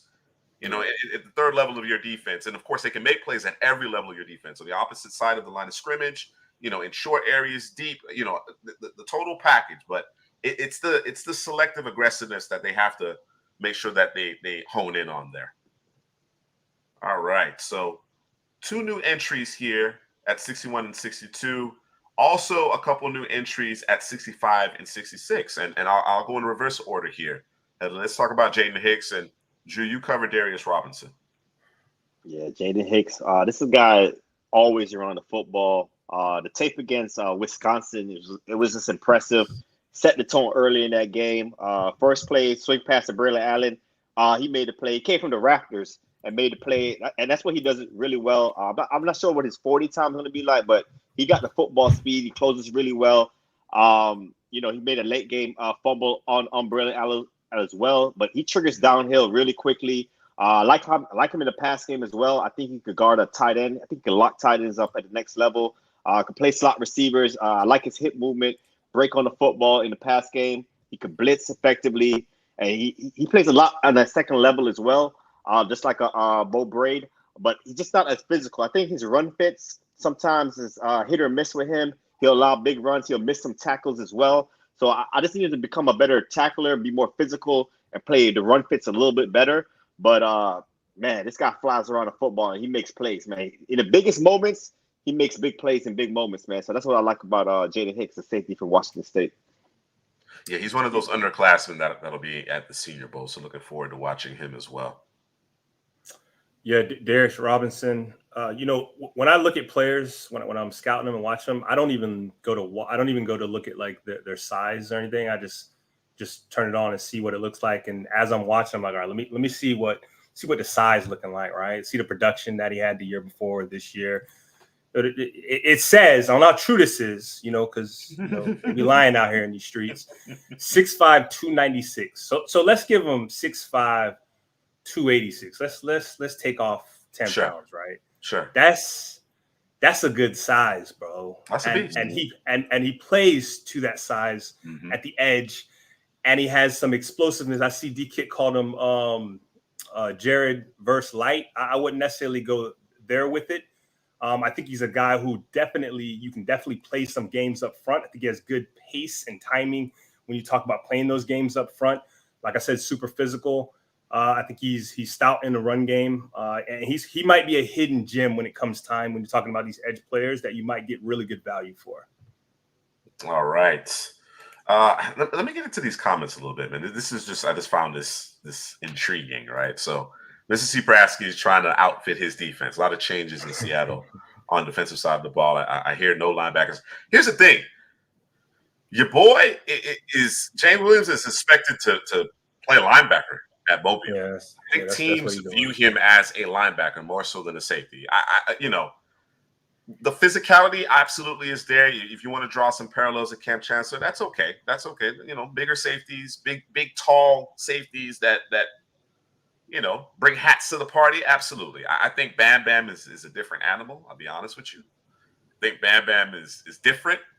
And my concern with James Williams is angles. I think he takes some really poor angles, and because he's trying to kind of deliver the big blow, he doesn't wrap up all the time, so he can miss some tackles. Do you think linebacker fixes the angles, playing from the linebacker position? I think so. I think so. Okay. I think so. I think it allows him to play downhill a little bit more sideline to sideline as opposed to trying to come from depth. That's part of the reason why Miami played Cam as a single high more frequently, to allow James to play a little bit closer to the line of scrimmage in the short to intermediate parts of the field. I really like what he did in 2023 compared to 2022. I think he was hurt. Didn't like the film in 2022. 2023 was much, much better. It's going to depend on how you deploy him. But speaking to the comparison to Cam Chancellor, I actually think Cam was more physical. Believe it or not, Cam Chancellor was more physical, bro. Bam Bam was a different animal. Different animal. I think Williams is probably a superior athlete overall, though. Yeah.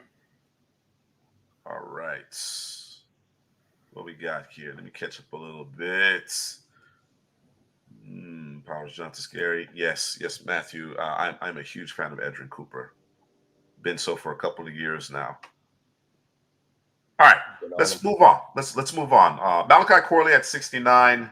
Jonah Ellis moves up a couple spots to 70. Josh Newton was a big tumbler for us. All right, I think we had him at 39, maybe 40 previously. Moving down to 2023. Yeah. I think it's the tale of two seasons for Josh Newton. 2022 tape was phenomenal. 2023, not so much. And Joey and DK put us up on the Texas tape. Texas tape. Yeah, that one was rough. That one was rough. I'm not sure what he was doing in that game. Right. Yeah. Some of the decisions, some of the angles, the footwork looked sloppy in that one. It just was bad all around. So again, I'm not going to throw the baby out with the bathwater completely, remove him from the draft board, but he takes a significant step down. I still think he has the tools that you want and to be a successful corner at the next level, but certainly some things to clean up based on the 2023 tape for sure. So significant fall there. Zach Zinter also moves up a handful of spots in 72. He'd be higher. He'd be closer to Cooper BB had it not been for the injury, I would imagine. I would imagine that. All right. Takes us to our next 8 prospects here. Javon Bullard, Chris Evans-Drain, TJ Tampa, the big tackle from Yale. Cole Bishop moves down a bit. Lad McConkey, Junior Colson, new addition here. And then, of course, D-Kid's guy, Max Melton at 80. Junior Colson is a new addition here to the top 100. And we had the conversation about teams skewing back towards bigger defenders, larger frames at the second level to combat some of what these offenses are doing. You understand what I'm saying? As far as moving away from outside zone, actually implementing a lead blocker, more belly, wham, gap principles. You know what I'm saying? Get downhill in a hurry. You need guys who can take on a center or a guard as opposed to just getting splattered, chalk outline on the turf. You understand what I'm saying? Like, seriously, the amount of guys that just get buried these days, it's incredible. And there's so many linebackers, second level defenders that simply do not know how to take on a lead block, don't know how to shed, stack and shed. Haven't done it at all in their football career because of how it's set up now. Right? Yes, that's the reason why I think the likes of a Junior Colson or Edrin Cooper are going to hear their names sooner than I think a lot of people have expected. Cole Bishop's looked a little bit more stiff this season. I still like his ability to be where he's supposed to be. Generally, he is, but yeah, he showed a little bit more stiffness than you'd like. So that's why he slides a little bit for us here in the top 100. I'm still a fan, though. I'm still a fan. Yeah, I'm not off Cole Bishop, man. I'm not off Cole Bishop. All right. Who else? Favorite son.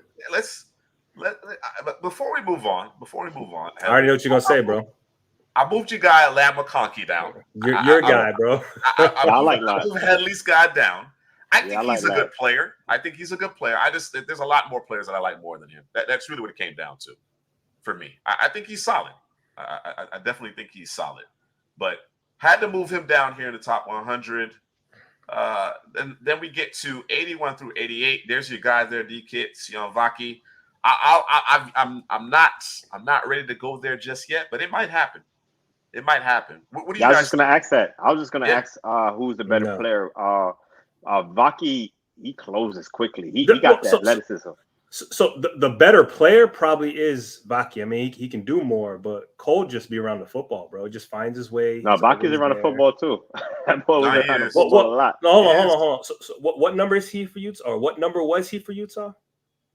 Vaki was 28, I think. Yeah, 28. It might have been 28. No, I ain't seen enough for 28, bro. I saw 8.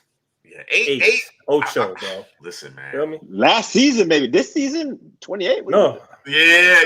I think Vaki has certainly closed the gap. Right. He's closed the gap, bro. And the way he can help your team in more ways, right? He can make plays with the football, and so I can understand why people would be higher on Vaki, but just as a safety, I'm not ready to go there just yet. I got more work to do. I think Vaki, I think his pass game instincts can improve. I think Bishop has a little more instincts in the pass game, but he triggered Vaki, man. He triggers downhill. He gets to the ball carry. He's an aggressive tackler. A lot of tackles for loss. You kind of want him kind of freed up in space, because he can get engulfed, but you want to have him in space, running sideline to sideline, read and react. Sometimes he's another safety that gets a little too aggressive at times.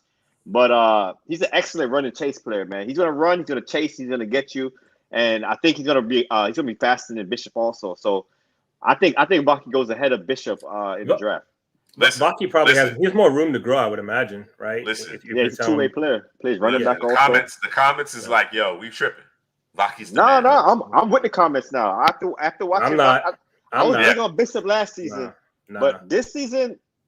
I think Vaki was the guy over there over Bishop this season. Last season it was Cole Bishop. I watched the tape. I'll come back to the front of the congregation. I'll give you my thoughts. Yeah, check the tape out, man. Check the tape out. All he was impressive. All right. So Vaki here is a new entry into the top 100, and he's trending up. Zach Frazier climbs a bit here. I think Eichenberg may have slid down a couple of spots. Eichenberg. Oh yeah. Or did I move him up? Did I move him up? No, you good. Yeah. Just a few spots. He was at 79 previously. A lot of good players here. Christian Haynes, Zach Frazier, Makai Wingo, Root, Jacob Cowan. I think he's gonna put on a show. We talk about guys creating separation. He's gonna do that, right? And that's why he's gonna have success wherever he lands. That's why he's gonna have success at the NFL level. I think he's gonna put on a show in Mobile, particularly in those one-on-ones. All right. Yeah. And as we continue to make our way. I want to talk a little bit about my bad. I'm gonna throw it off right now. Who's that? Zach Frazier. All right, go ahead. The interior offensive lineman for West Virginia. This guy's a 4-time state wrestler, and it shows in this game, man. The angles that he uses, the leverage that he uses, the awareness. He's not the strongest. He's not the fastest. He's just nasty. 4-year starter. He could play. I think he's versatile in gap or his own scheme. Plays to the whistle. He has that bully demeanor. Okay. Oh, boy. Oh, my bad. But Zach Frazier's impressive, man. I think I'm moving him up my board. I know people love the Cooper BB, Zach Zinter, but I think he might be ahead of those guys, man. I really like what I saw from Zach Frazier. I like his game. So let me ask you a question. Since you're throwing Frazier's name around with Zinter and BB, do you think Frazier's a guard at the next level? Yeah, I think he played guard. Okay. I think he played guard or center. I think any way, left guard, center, right guard, anywhere on the interior, I think he'd be just fine right there. That's what I needed to understand. Yeah, That's high IQ player too. Frazier. He's very high IQ player also. I like him a lot. All right. D-Kit's on board with you there, Henley, on Zach Frazier. All right. That takes us to 89 through 96. Ricky Pearsall, Drew's guy. Bucky Irvin climbing here. Mike Sanders still here. Here's the climb. We got to move up Sanders here. Yeah. No, he's already moved up. He's going to continue to move up. I suspect he will continue to move up. Gabriel Murphy, Michael Pratt is a new entry. Blake Corum, I mentioned Bucky Irvin moving up a bit here. Kalen Bullock, Blake Fisher, Brendan Rice, Jalen Wright, Grayson Murphy rounds out the top 100. Jalen Wright, running back from Tennessee, also a new entry into the top 100. So that is the top 100, but we have an additional 25 prospects that we're sorting through, right? Cedric Gray actually was originally in the top 100, but he slides a little bit just outside. Audric Estime, James Williams, spelled that name wrong. Javon Foster, Tyron Hopper, Cade Stover. You got to pronounce the last name for me, Headley. Pronounce the last name for me.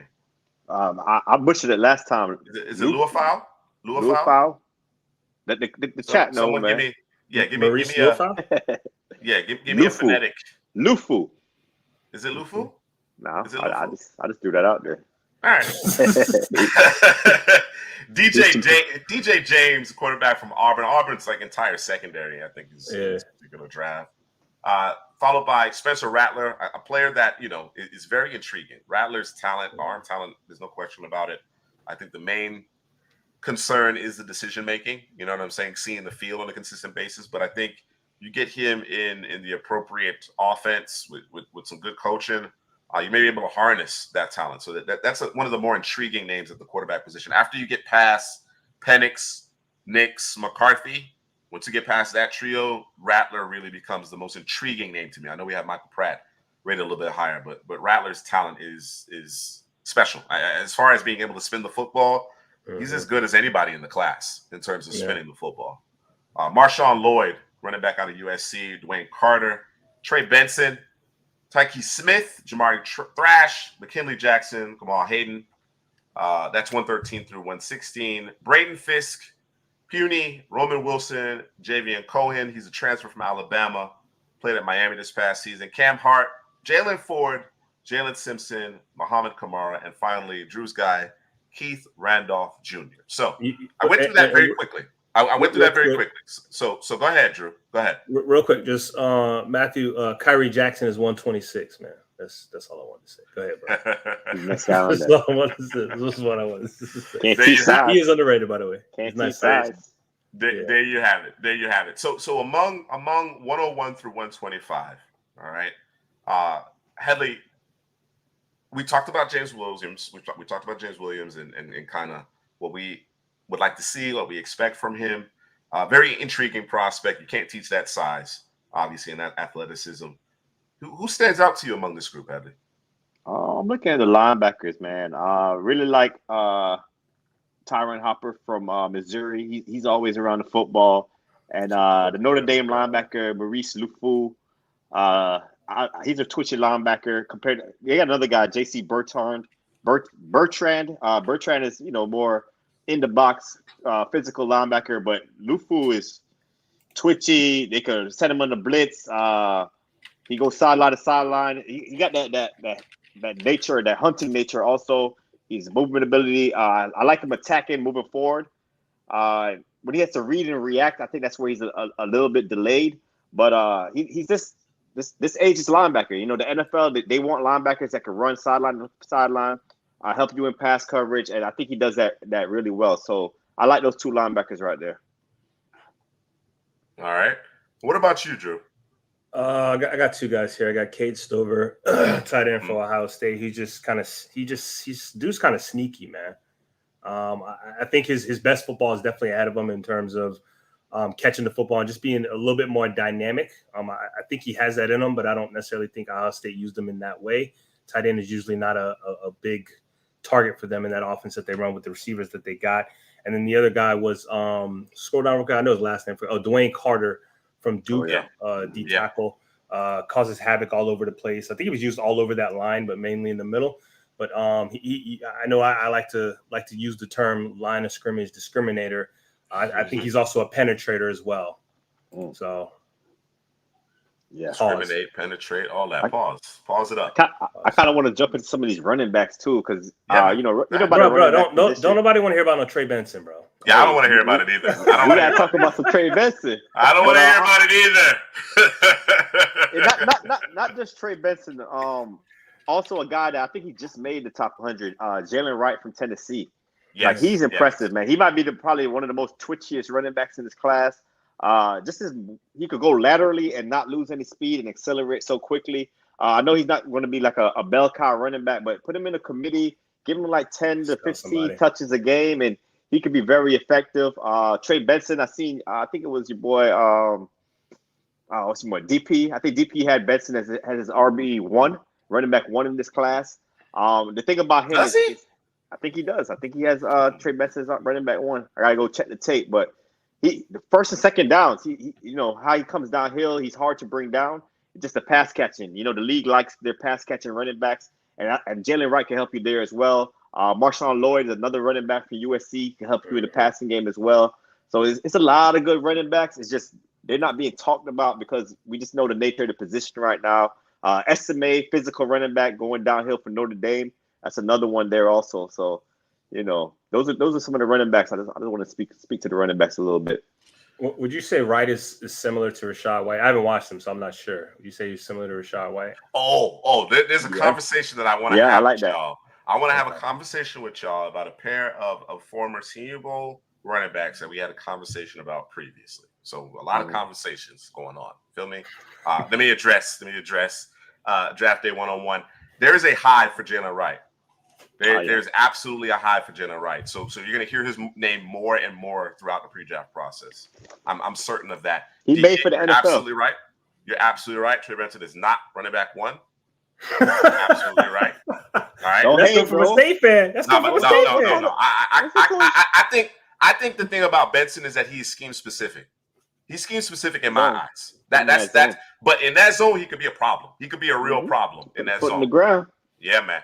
Physicality there, you know what I'm saying? But it's a scheme specific issue that I have with Benson. That's the reason why I can't consider him the top back in the class. These running backs are bunched up. They're all bunched up. Yes, very much so. It's a pick your flavor. Not unlike the receivers. Not unlike the receivers after the top 3 or so. Bucky Irvin is a guy I know DP was really high on. If I'm not mistaken, DP mentioned Bucky Irvin kind of being the Tyjae Spears of this particular class. Right, he kind of views him in a similar light. Listen, man, I can't quit Braylon Allen, man. I can't do it, and I am thoroughly impressed with Jonathan Brooks. I'm a little surprised he's coming out considering the injury, but I'm thoroughly impressed with what I saw from him. Yeah, I think Brooks is RB1. I think Jonathan Brooks is the RB1. This is the versatility, pass, run game, downhill. Yeah. He could be a bell cow. He can catch the football. He can do everything. He can do everything. We had a disagreement some time ago regarding Rachaad White and Jerome Ford. I like Jerome Y'all said I was crazy. Y'all said I was crazy to put Jerome Ford in the same category as Rachaad White. Am I still crazy? Category. No, you're still Am I still crazy? Come on, bro. Rachaad White, what he does in the passing game, bro. They're not the same category. You clearly not watching the Browns play, bro. You clearly not watching the Browns play, bro. I've seen Jerome Ford, but you know what? You're talking about the passing game. You're talking about the passing game, bro. Bro, you did not see what Jerome Ford did in the passing game this year? But he's not running routes, though, like Rachaad White. Rachaad White is running routes. And he's making people miss, bro. And he's making people miss. And Ford ain't doing none of that. He ain't doing none of that. I like Jerome Ford. Remember, Drew's the one that didn't like Jerome Ford. I like Jerome Ford with you. I was. Remember, bro. I like Jerome Ford with you, but I wouldn't compare him to Rachaad White, though. That's just me. I said Ford got a nose for the end zone. I would give him that, and that's about all I gave him. That's all. That's the box that I gave him the check for, bro. No, they call you cuckoo, bro. Philip say you cuckoo. I don't care what they say, bro. But Jerome Ford's going to go back to a backup running back once Nick Chubb come back, right? And Rashad White would be riding that pine if he was playing behind Nick Chubb, bro. What are we talking He'll see a lot more time. He'll see a lot more time in that passing game. Stop it, bro. Ain't nobody seeing no time other than Kareem Hunt behind Nick Chubb. No. bro. See, the thing about Rashad White in space, bro, he's special, bro. Special. He's special. In the I'm not passing saying game, too. You can't say that about Ford, bro. You can't, bro. You can Ford say he's ain't doing it in good. the passing game like Rashad White, bro. Yeah, bro. Ford might be a better runner. Yeah, he's a better runner. I'll give him that. Better runner. I'll give him that. He checked the box on that this year. I'll give him that. He might. He is a better runner than Rashad White. He is. Stop it. And I like Rashad White. I hate to make it sound like I don't like Jerome Ford. And I like Jerome Ford. Come on, man. I like think him they're too. the same conversation, man. That's how I feel about it. They saying I know I'm in the minority on that one, but I feel strongly about it. Get to the back of the bus, bro. Minority.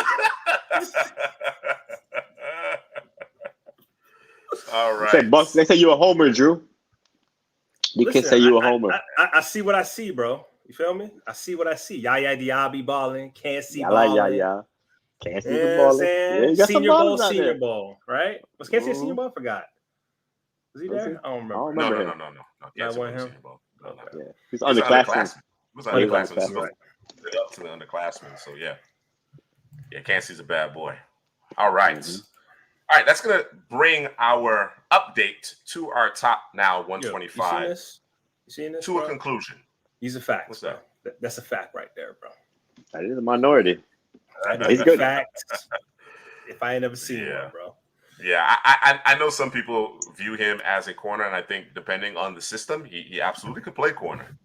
He could absolutely play corner depending on the system. So, but yeah, give me Wiggs. I'll take Wiggs. You know, if we talk about cornerback, I need Wiggins. Thank you very much. Definitely. I got all right. Wiggins. Let's get into Daniel Jeremiah's mock draft. Let me tee that up here, and let's pontificate, analyze the mock draft. No, Mississippi Press, it won't be a 4-hour Last stream week was crazy, for a while. He was going. I wasn't here to regulate, bro. Bro, you wouldn't regulate. It would have been 5 hours if you were here, bro. Probably would have been. Right. Y'all look at one here. All right. So Daniel Jeremiah, as we mentioned at the top, Daniel Jeremiah's first mock draft of the 2024 cycle. This is our official mock draft reaction. All right. And I know some other YouTubers like to use the term mock the mock. It's an appropriate term. But certainly we like to review Daniel Jeremiah's mock drafts in particular because of how plugged in he is in terms of the league, in terms of the scouting community, front offices, so on and so forth. So, yeah, DK, man, we did too, man. We were on fumes, man. Headley did yeoman's work last week, man. The fingers were going, you know what I'm saying? Yeah. Really yeoman's work there from Headley, man. He earned his paycheck last week. Sure. All right. So at the top, you know, there had been a lot of conversation about, you know, what the Bears should do, whether they're going to do anything. I don't know that this particular mock draft has any trades in it anyway, but this is what we're anticipating at this juncture, right? There was a lot of conversation about, well, maybe Drake May has eclipsed Caleb Williams, and I just don't see it. I don't see it, bro. We talked about it previously. When a guy like this is considered far and away the top overall prospect, all that happens is we try to find reasons why he shouldn't. You know what I'm saying? That's what the exercise becomes, right? But when the dust settles, I firmly believe that Caleb Williams will be the first overall player here selected to the Chicago Bears, which means Justin Fields will be on the move. So Caleb Williams to the Chicago Bears, the aforementioned Drake May to the Washington Commanders, and then Jane Daniels, 3 quarterbacks to round it out. Of course, Jane Daniels put together a season for the ages here, right? Obviously, ultimately was a Heisman Trophy winner, but incredible season. Nobody was more effective on passes that traveled 20-plus yards in the air. And then, of course, his ability in terms of what he can do with his legs really could be a game changer here in New England. They need something. Now, there'll be the argument that he doesn't necessarily possess the arm to deal with that cold weather. That might be one of the arguments. Certainly, he needs to do a better job protecting himself. But dynamic player at the quarterback position. So that's your first three selections here, right? Do we know who the GM is for New England? Or is there No, a not yet. GM for New England? Not yet. I don't think so. I was Belichick, right? Yeah. Trash. Yeah. I agree with you, Philip. I don't see it. I would be shocked. And I love Justin Fields. You're not going to find many people who are bigger fans of Justin Fields than me, but I wouldn't be giving up an 8. I was seeing second and third round picks. I think it could be a pair of selections. But I think it's going to cost you a second round pick at a minimum. Minimum. For sure. At a minimum. Now, it could be one of those situations where it starts as a second round pick, and there may be, play time. And it could become a first based on playing time, outcomes, whatever. Make the playoffs, all that kind of stuff. Yeah. I can see that. All right. Then 4 through 6 is a trio of receivers. Is this all chalk right here? The first 4 picks, excuse me. The first 4 picks. Yeah. I think the first four are chalk. I think the first 4 are chalk. I mean, I can still see a scenario where somebody tries to jockey to get the quarterback that they prefer after Caleb. But like say for instance, New England is hell bent on Drake May. They may try to twist the Commander's arm. You know what I'm saying? Right. So, that I think that's part of that. That's got to be part of the calculus at this point. But certainly, Marvin Harrison Jr. I expect him to be the first receiver off the board. I can live with Rome Odunze, but I can't abide by it. Do you understand what I'm saying? Like Neighbors is my guy. So, but of course, this is our top 3. Not necessarily the order for me, but this is the top 3 for sure, right? And I think each one of these teams has a significant need at the receiver position. So makes sense considering the quarterbacks off the board at this juncture. That takes us to Joe Alt, Dallas Turner, and Jared Verse, the next 3 selections. So Alt is the first offensive lineman off the board, and the first defensive player off the board is Dallas Turner. I tried to tell y'all.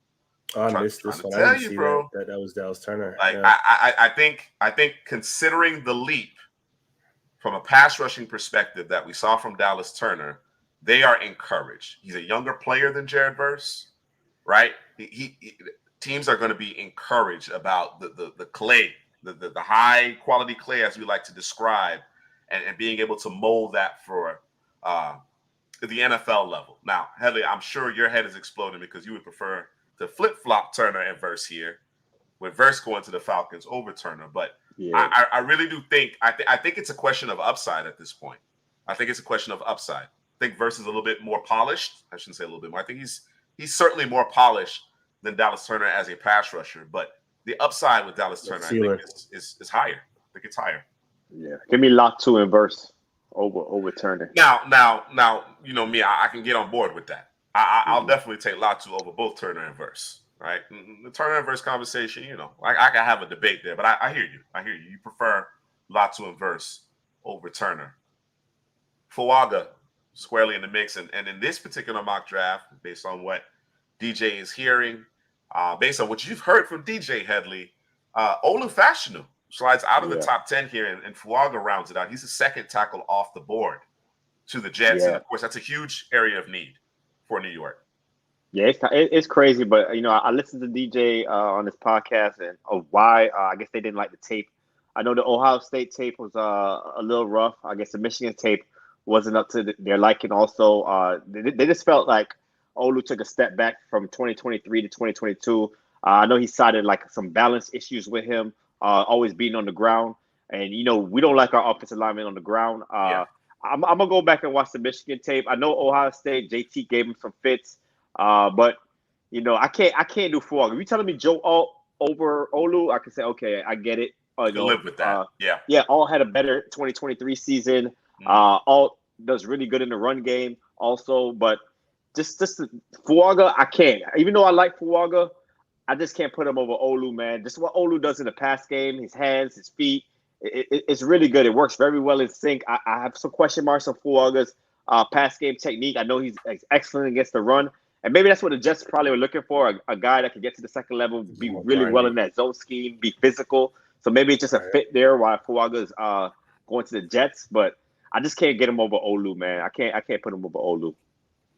He said, if I'm not mistaken, I think he said there were 7 offensive tackles, and he said they're kind of jumbled. So it may be a pick your flavor type, right? So yeah, I mean, yeah, I'm with you, bro. I can't do it. Olu would be the guy for me. Him and Joel, I can't. I'm not coming off of that. I mean, listen, this is a massive fall from grace going to John here, man. Like we're saying Olu would have been the first offensive tackle off the board last year in the tackle class that included Barris Johnson. I think a lot of people felt that way. Well, this is what I'm saying. Yeah. I'm not talking about just us. I'm talking about this was the consensus thought. Now, mind you, I think perhaps the first game we ever saw Fashanu really given some trouble. I mean, I could be wrong about this, but certainly I think the masses, as far as the masses, is that game against Ohio State this year. But he battled though, right? Yeah.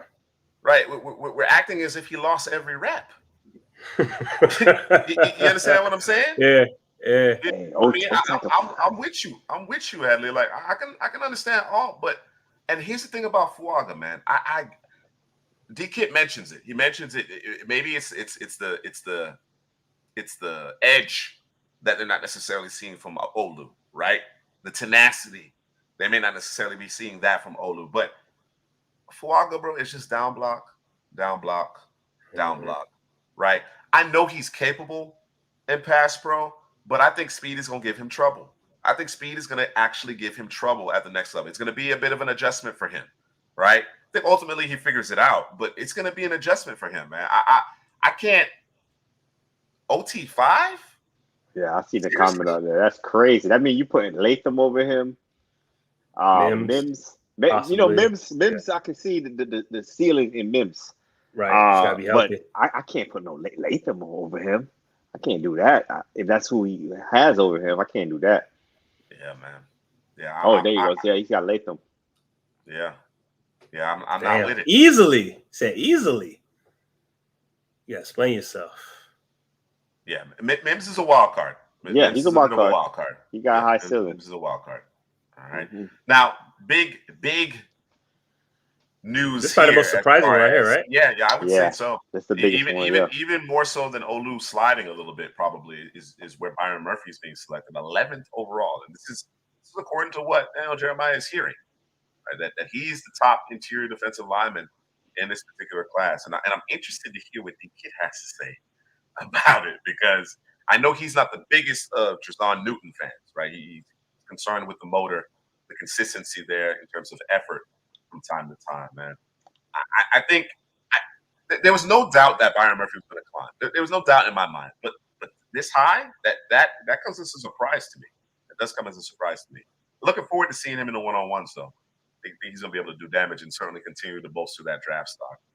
What do you think? What do you think of Murphy as the top interior defensive lineman off the board? I asked you guys specifically today. Surprising. Michael Hall or Byron Murphy? You both said Michael Hall. Yeah, I think they're similar players. I give the edge to Hall because of the size. But both of those guys could penetrate 3 techs and get after the quarterback. And I know you mentioned it, Drew. I know you can speak about it. It's just we know what Hall is. We know where he's going to line up, and Murphy is kind of all over the defensive line. And the thing about Murphy too, man, is he was playing right alongside Sweat, so he wasn't the guy they were worried about, right? Most of the time, it was Sweat they were worried about. So he was getting a lot of one-on-one work. If you're telling me that he's going to play next to a guy that's going to force him to get the one-on-one work, I still can't see him going at 11, bro. I still can't do it. It seems rich. It seems a little rich for my blood. And I think your point, I don't want to take anything away from Byron Murphy. I think Byron Murphy's a really good player. Yeah. You know what I'm saying? And I think he's going to hear his name in the top 40 for sure. Based on what DJ's hearing, the top 15, I just didn't see it. I just didn't see it, especially when you see how dominant a force Devondre Sweat is, which opens things up for Byron Murphy. Now, Byron Murphy might go through this pre-draft process and kill it, independent of Devondre Sweat. Yeah, he might. You know what I'm saying? It's within the realm of possibility, but I did not realize until obviously Daniel Jeremiah came out with this mock that the teams, the NFL teams, are that high on Byron Murphy at this point. So really, yeah, especially intriguing where we stuff there. see Cansey. Cansey went what, Drew? 17 to the Yeah. Bucks. It was 18, 17. 20, 18, 20. It was 18, 20. Yeah, And something like that. Cansey's a better player 19. than Murphy. Yeah. So that's Cansey kind is of a better player than Murphy. Way ahead of him, bro. I mean, damn. Mhm. Yeah. All right. Next up, cornerback 1, Terrion Arnold. I think it's solidified. I think that is going to be the consensus when it's all said and done. Olu Fashanu to the Raiders. I think if the Raiders end up with Fashanu, they'd be thrilled, right? they should be ecstatic. You know, this is a guy that we could see, you know, as a top offensive tackle off the board. He slides to 13. Bo Nix. It's got Bo Nix in the first round. You know, and I think there's going to be a high for Bo Nix as well. We didn't talk about him as much as we did JJ McCarthy when we were covering our draft board. But as I mentioned before, the development of Bo Nix from Auburn throughout his career to Oregon, you know, has been night and day for me. You know, he looks like he belongs. He looks like he belongs. Now, this is a little steep for my blood, but I think the landing spot is good. I think it's a good one. Even though he's a little bit of an older player, I'd still prefer to see Bo Nix maybe sit a year. You know, there are a couple of other teams where I think systemically Bo Nix would be a great fit. So I think he can be an NFL starter. I think he can be a quality NFL starter when it's all said and done. Like in any other situation with the quarterback, it's going to be about landing spot. Now, for my money, I'm going to bet on you know, Laser Penix for my money, right? Especially if I can get him at a discount. You know what I mean? Right. 14 is a bit steep for me as it relates to Bo Nix. Your thoughts, Drew? Yeah, no, I agree. You know, DJ was talking about, you know, Bo Nix in terms of the fit, in terms of his ability to read and get the ball out quickly, go through his processes and get the ball out quickly. He was talking about his numbers, which I didn't know he was I think he was had the highest completion percentage of any quarterback in the country, but a lot of that stuff was behind the line of scrimmage, or it was like short to intermediate type of thing. So it was him reading through. Didn't get touched, bro. Yeah, and he had a good offensive line. He didn't get touched. You're right. Yeah. He was working with it within the scheme and within the play. Listen, right? and he was terrific. He was outstanding. He executed. There's no question about what you know. He executed, and I actually thought his 2022 tape was more impressive. I thought they attacked downfield more a season ago. You know, I thought some of the principles of the offense better translated to the NFL level. You understand what I'm saying? In terms of what they were asking him to do. So I was actually more impressed with what I saw from 2022. Not to say that 2023 wasn't good, but I'm telling you, this season, Bo Nix didn't get touched, bro. Bo Nix was clean. Like when you talk about time to throw and the lack of pressure, like, nobody enjoyed better protection than Bo Nix. So I take that with a grain of salt as well. Yeah, DK said it, man. Penix outplayed Nix twice. He did. Yes. You know, Nix is very good, but Penix outplayed him twice. Yeah, I like Bo Nix' accuracy and athleticism. But I think he to me is more of a system guy, a guy that you want to surround. You can say that about a lot of quarterbacks too, but I don't know if he's going to elevate the guys around him. You know, he's going to get in the ball, play that point guard position at the quarterback position, but being number 14, I think that's a little too high. I think that's a little too high for Bo Nix. Agreed. Brock Bowers, you know, he's in our top 5 among overall prospects. Number 2. He's number 2. Number two. Damn. Yeah. Top 2. He lands to Indianapolis at 15. And again, I think part of this is the injury. He lost some of this particular season. He slides a bit, but I think Brock Bowers is going to be hell at the NFL level. I think he's going to be a problem. Yeah, it's a position, the tight end position. DJ explained that too. He cleaned it up. It was like, you know, Bowers is probably going to be a number 5 to 8 overall player for him. But, you know, the tight end position where, you know, they drafted Kyle Pitts in the top 10. He didn't really pan out. But to me, he's a pass catcher. You know, he's just as important as a wide receiver. He's not going to be in line that much. You're going to line him up in the slot and throw the football to him. So if you like guys like Roman Duze, I know those guys are more dynamic, but Bowers is pretty dynamic with the ball in his hands as well. He can break a lot of tackles. He can score from anywhere on the football field. So, yeah, that's a steal right there for Indianapolis at 15. He said he graded Bowers and Neighbors the same. They had the That same just grade. tells you what Bowers can do and what he thinks he is. So yeah, I think those are the two most dynamic weapons in this class. I think they're the most dynamic weapons in this class. I wanted to acknowledge Matthew, excuse me, his point here. In what universe are the Giants not taking quarterback at 6? So who are you taking? You taking J.J. McCarthy at 6 to New York? Because I got to tell you, as much as I like Brian Dable, I don't like that situation. They had to try to trade up, if anything. Yeah. Because after the top three That's my quarterbacks, point. you know, I like Michael Penix. We love assuming you don't like Michael Penix, but yeah. Assuming you're not as high on Penix as we are, right? Which most are not. And Matthew has made it very clear how he feels about JJ McCarthy, which I do expect McCarthy to go in the first round based on everything that I'm hearing. And again, I think there's a path for his success, but I don't see it in New York, right?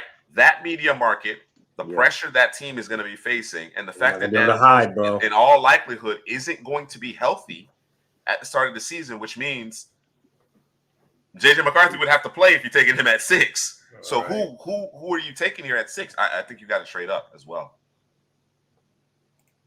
Yeah, that's a possibility. Depending on who. Well, it's Gerard Mayo.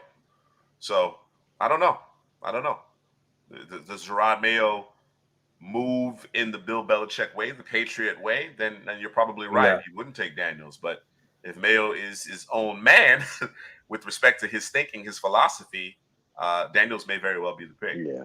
They need a quarterback like Daniels too, because they don't have much receivers or weapons, so they need Daniels to kind of run for 100, throw for 200. They kind of need that every game. So I think that's a good fit for New England to get Daniels there. All right, Troy Fautanu to Seattle. That should make Mr. Ciprasky happy. Yeah.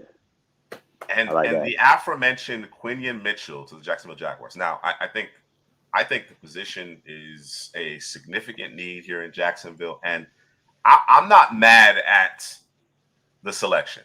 I need to see more, and again, we're gonna get the opportunity to see him in Mobile. I want to see him in those one-on-ones. I want to see the movement skills. I want to see him do a little Shakira, flip those hips. You understand what I'm saying? Get in and out of those breaks. I know he can find the football. I know he makes plays on the ball, so that's not really my question. I just want to make sure that he stays in phase. You're not going to be able to live in off coverage at the next level and be successful. Teams will take that 5-yard out, 7-yard out, time and time again, and when you try to drive on that, they'll hit you with the double move. So I want to see more from Mitchell, but again, understanding the ball production that he's generated over the last 2 seasons and the physical tools that he possesses, can't teach those ball skills at all. I certainly understand why he is the second corner off the board here in DJ's mock draft. The aforementioned J.C. Latham, the opinions seem to be all over the place with Latham. They seem to be all over the place with Latham. I think Latham is absolutely a good fit. I think this is a pretty good landing spot. You have to understand that there's some limitations here, though. You understand what I'm saying? Like, I don't see Latham getting to that wide 9 on a consistent basis. He's going to have to turn that 9 into a 7. 7, yeah. He's going to have to figure out how to turn that 9 into a 7, get to his landmark quicker. You understand what I'm saying? The hand placement got to be a little bit more effective there. Otherwise, you get the holding calls and of course, the flags fly at the NFL level, depending on who you play for. You understand what I'm saying? So it makes a lot of sense to Cincinnati, but there's a wider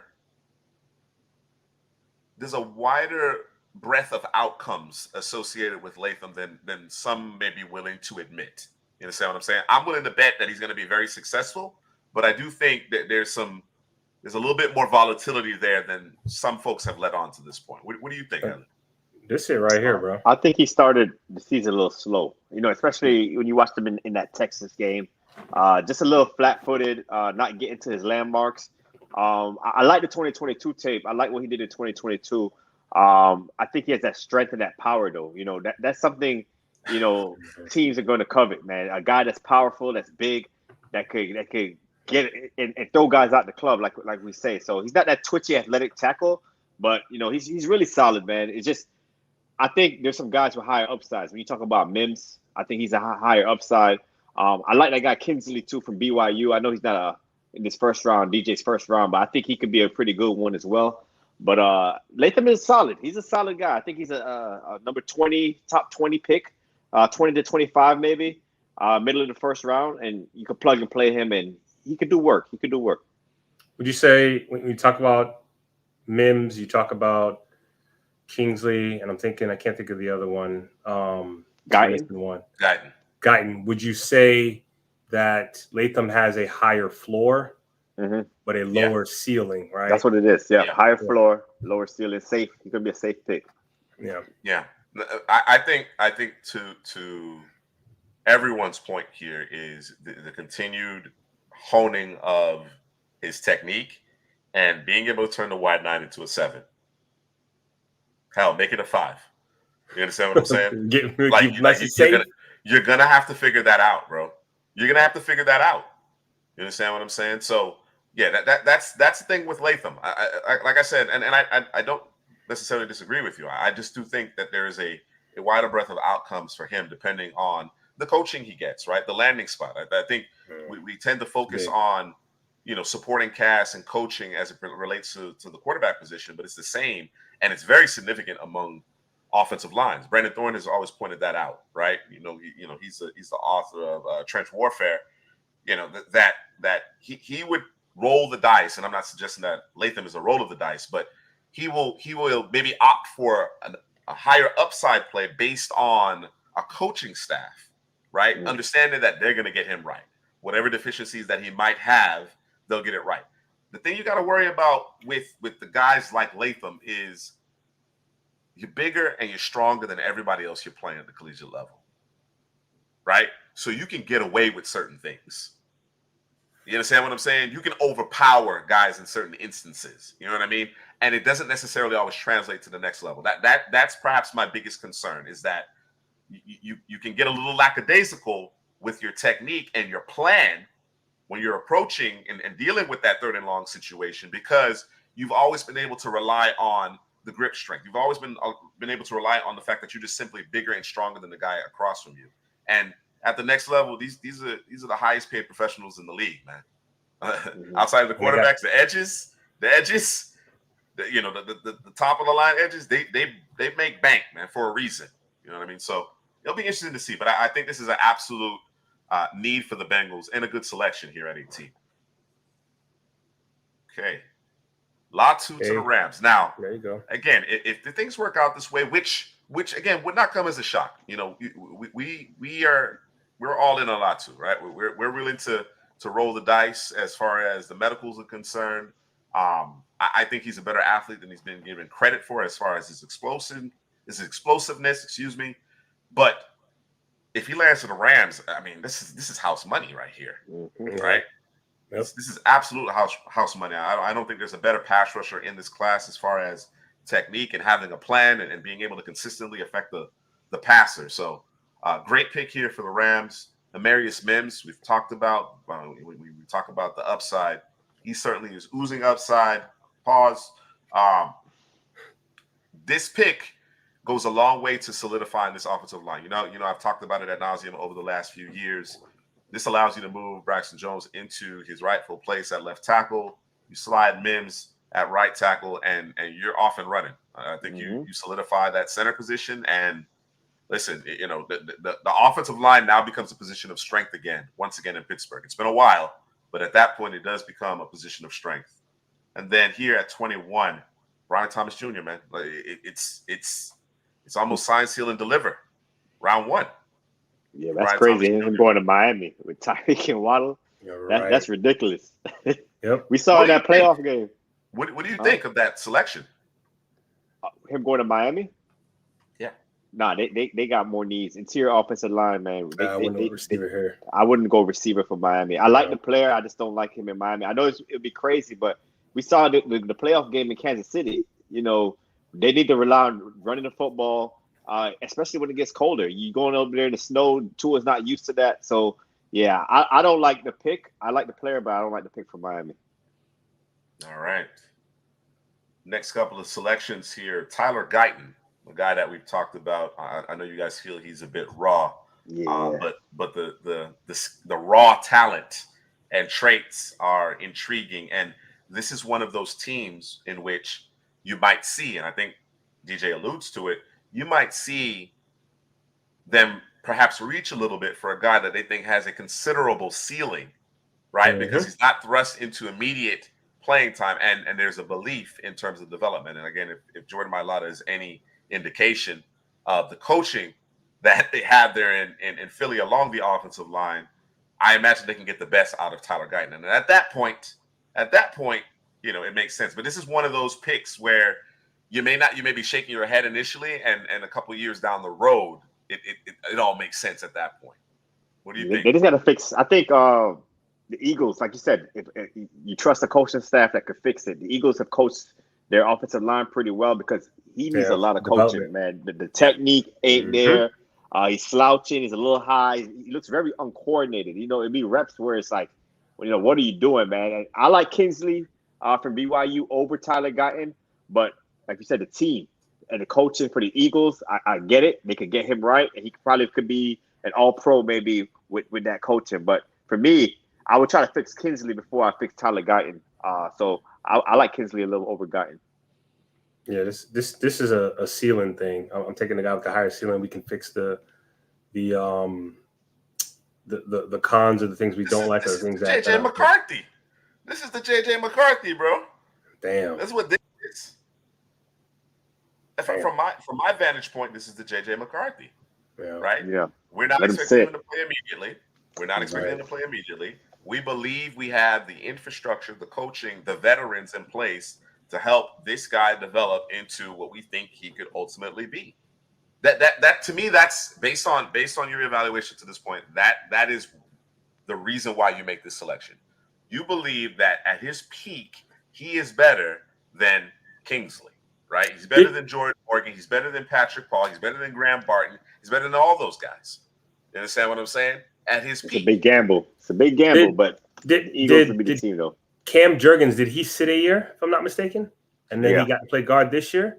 Yep. Mm-hmm. And now he's going to be the center. So, yeah. That's the reason why the name doesn't shock me, because of that line of thinking. But I certainly understand everyone's trepidation with it because he's raw.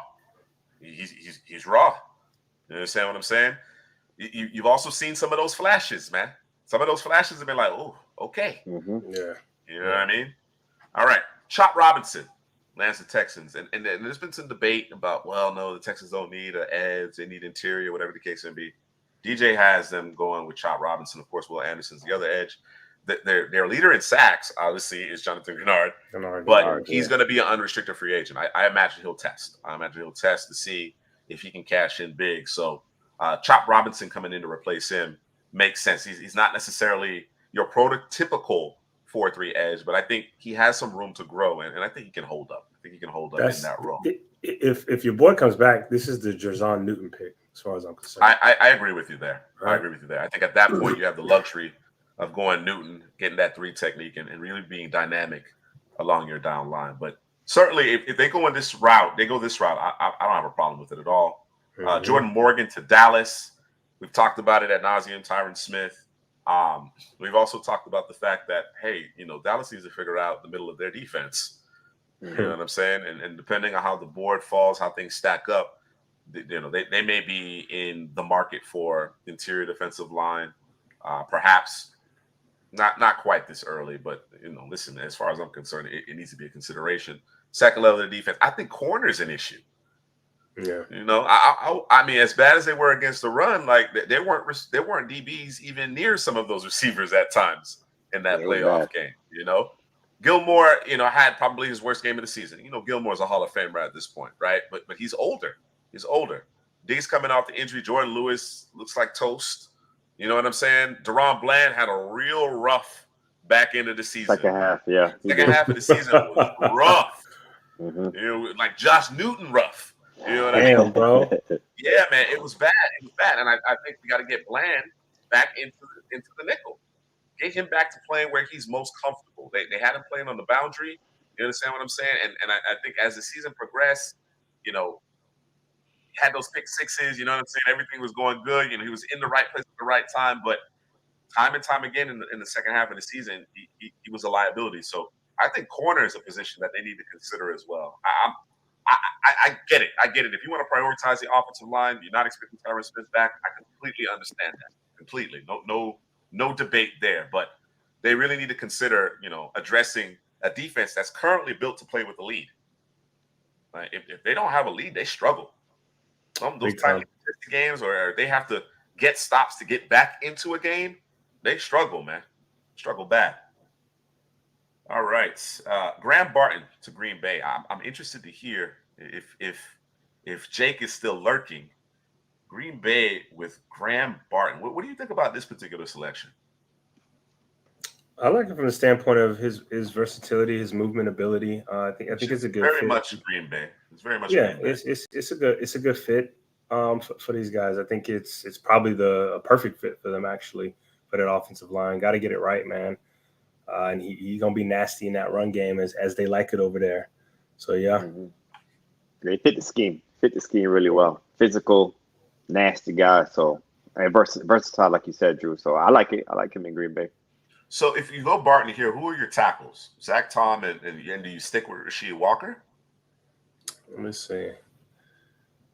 Rasheed Walker, or are they saying Graham Barton is the tackle? Is the tackle? Yeah. You think so?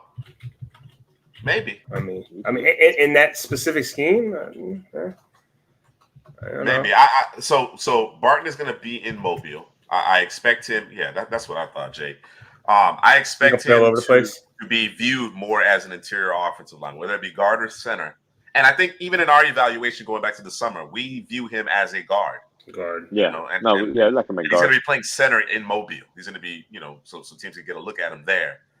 I don't disagree with the fact that he fits the scheme, right? I'm just saying we have been focused primarily. That's where our mind has been. Yeah. That's where our focus has been, the tackle position. So if you do go Barton here, right, perhaps he's the best offensive lineman, regardless of position available. Understood. I think you still may need to address the tackle position unless you're convinced that you have the answer opposite Zach Tom already. All right. Drew's Bucks going with Rakestraw Jr. There you go. Yeah, that's a nice one right there, Drew. That's a wasted pick, bro. Because the guy that comes after him, comes after him should have been the pick, bro. Wasted pick, bro? Yep. Come on. We don't need any more corners, bro. This team got corners for days, bro. Who's your nickel? Christian Izzian, undrafted free agent, bald. You like him? You don't think Rakestraw's an upgrade over him? Why? You already got a guy. You need a safety, bro. They need a safety. Point blank, period, bro. They moved their corner, their third corner, to play safety in the last game because they don't like any of the safeties except for Winfield. And we drafted another corner, bro. Unless you're saying that guy's playing safety, but I think you're wasting his talent playing him at safety in McCollum. That's just me. Who's the next guy? Is it Dejon?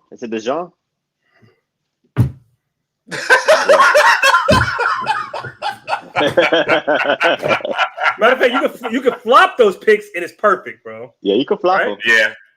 I'm not mad at the Rakestraw, but I hear what you're saying, Drew. I hear what you're saying. You swap them out, it probably is a little bit better fit based on what you already have on the roster. Yes, I think DJ's a fan, and I am a fan of Rakestraw as well.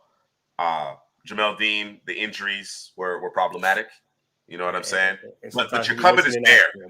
You to your point, your cupboard is bare at the safety position. Winfield, you get that done, right? White Jalen Ramsey. Bro, he's on as the white Jalen Ramsey.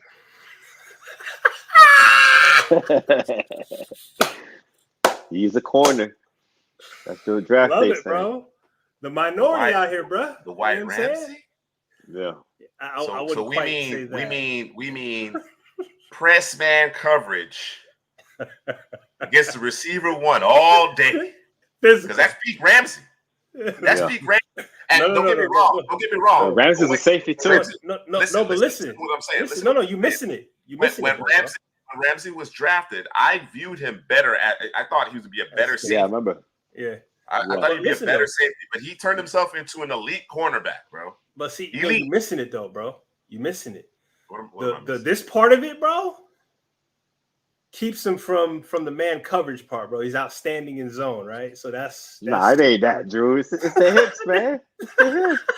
So you say it because of that. That's why the hips ain't like that. Is that what you're saying? Hips. Yeah. We trying to diagnose it, man. You feel White me? Ramsey? Draft Day 101, man. Come on, man.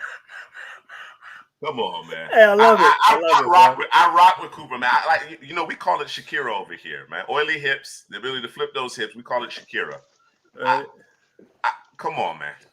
That's the one thing we have said consistently is that we don't necessarily think Cooper DeJean is going to hold up at the level he would need to in man coverage, right? If he's going to play corner, it needs to be a predominantly zone-based scheme. You understand what I'm saying? Yeah. Right? Eyes on the quarterback, off coverage. Now, Ramsey, if you're talking about like today's Ramsey, Cooper DeJean is today's Ramsey. Okay, there might be some more validity to that. But peak Ramsey? Peak man-to-man Ramsey? Nah. What does this mean, bro? What does this mean, bro? I don't even know what that means. Bro. I don't know what that means, bro. Oh, man, bro. What's the next pick, Oh, man, the white leave this guy alone, bro. This guy, the kid. Yeah. Johnny Newton. There you go. Now, I think the initial thought here, and then, of course, I've already buried the lead here. Or not buried the lead. The Tez Walker to Kansas City, that makes a ton of sense. That makes a ton of sense. I think you pick your flavor there in terms of the receiver, whether it be Tez, you know how I feel about Leggett, Troy Franklin may be in that conversation, but I certainly understand with the explosiveness of Tez Walker. But Johnny Newton seems like a little bit redundant here. Yeah, it's a clone. Your boy, Ed Oliver from Houston. Ed Oliver. I think it's a little redundant there. You understand what I'm saying? Because while we understand that Illinois played Jazon Newton all across the line of scrimmage, 4-eye, 5, over the center at times, 3. We all agree that the 3 technique is where he would make his living at the NFL level. That would be the best position for him. And considering what Buffalo has been able to do defensively here towards the back end of the season, it's because they were able to add like a guy like Linval Joseph, right? They were able to add some size next to Ed O'Neill to let him do his thing, right? And be able to hold up at the point of attack. So, unless, of course, you're moving on from Ed Oliver for some reason, I don't necessarily agree with this. I like the player. I don't necessarily like the landing spot here in Buffalo. All right, I mentioned Tez Walker. The struggles the Kansas City Chiefs have had among their receivers is well documented. We talked about Rashee Rice being the top senior receiver. Bro, I don't know if y'all recall, man, there was a lot of hate for Rashee Rice, bro. Oh yeah, there was a lot of hate, bro, for Rashee Rice last year. There still is, bro. Still? Yeah, come on. I know there's some drops. I know there's some drops. I know there's some drops because he's trying to turn it up, get upfield, right? Right. And they have a very specific role for him. He's a big slot. You know what I mean? Right. But I thought Rashee Rice was the top senior receiver coming out a season ago. And he's been the best receiver for the Chiefs, and that includes Travis Kelce. So makes sense that they go back to the well here and add a receiver, continue to bolster that room. And then the final 3 selections, Nate Wiggins to Detroit. Detroit is in desperate need of a corner. I love Nate Wiggins, man. Would you flip these two? Yeah, that's what I was thinking, Drew. This is, to me, is a flip based on scheme. Kool-Aid I like Wiggins Kool-Aid, more Detroit man defense, and then Nate Wiggins a lot more zone. Yeah, in San Francisco. I like the DJ? flip. I think we're not giving Wiggins enough credit, man, in terms of his man coverage, though, man. No, I really prefer because I think Kool-Aid is the man. Don't get me wrong. Kool-Aid is superior in man coverage. Don't get me wrong. I don't think. To me, I think Detroit plays a lot of mixed coverages. I don't think it's just zone. I don't think it's just man. I think it's a mix of coverages. So I think Kool-Aid is the better fit because of that specifically. And then obviously San Francisco, they play a lot of zone coverage. So right.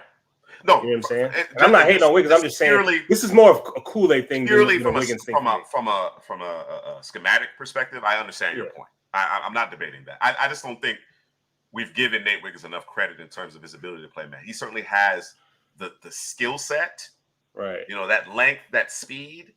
You know what I'm saying? To play more man. You may prefer him in zone, right? You may think he's at his best in zone, but I think he has the ability to play quality man coverage as well.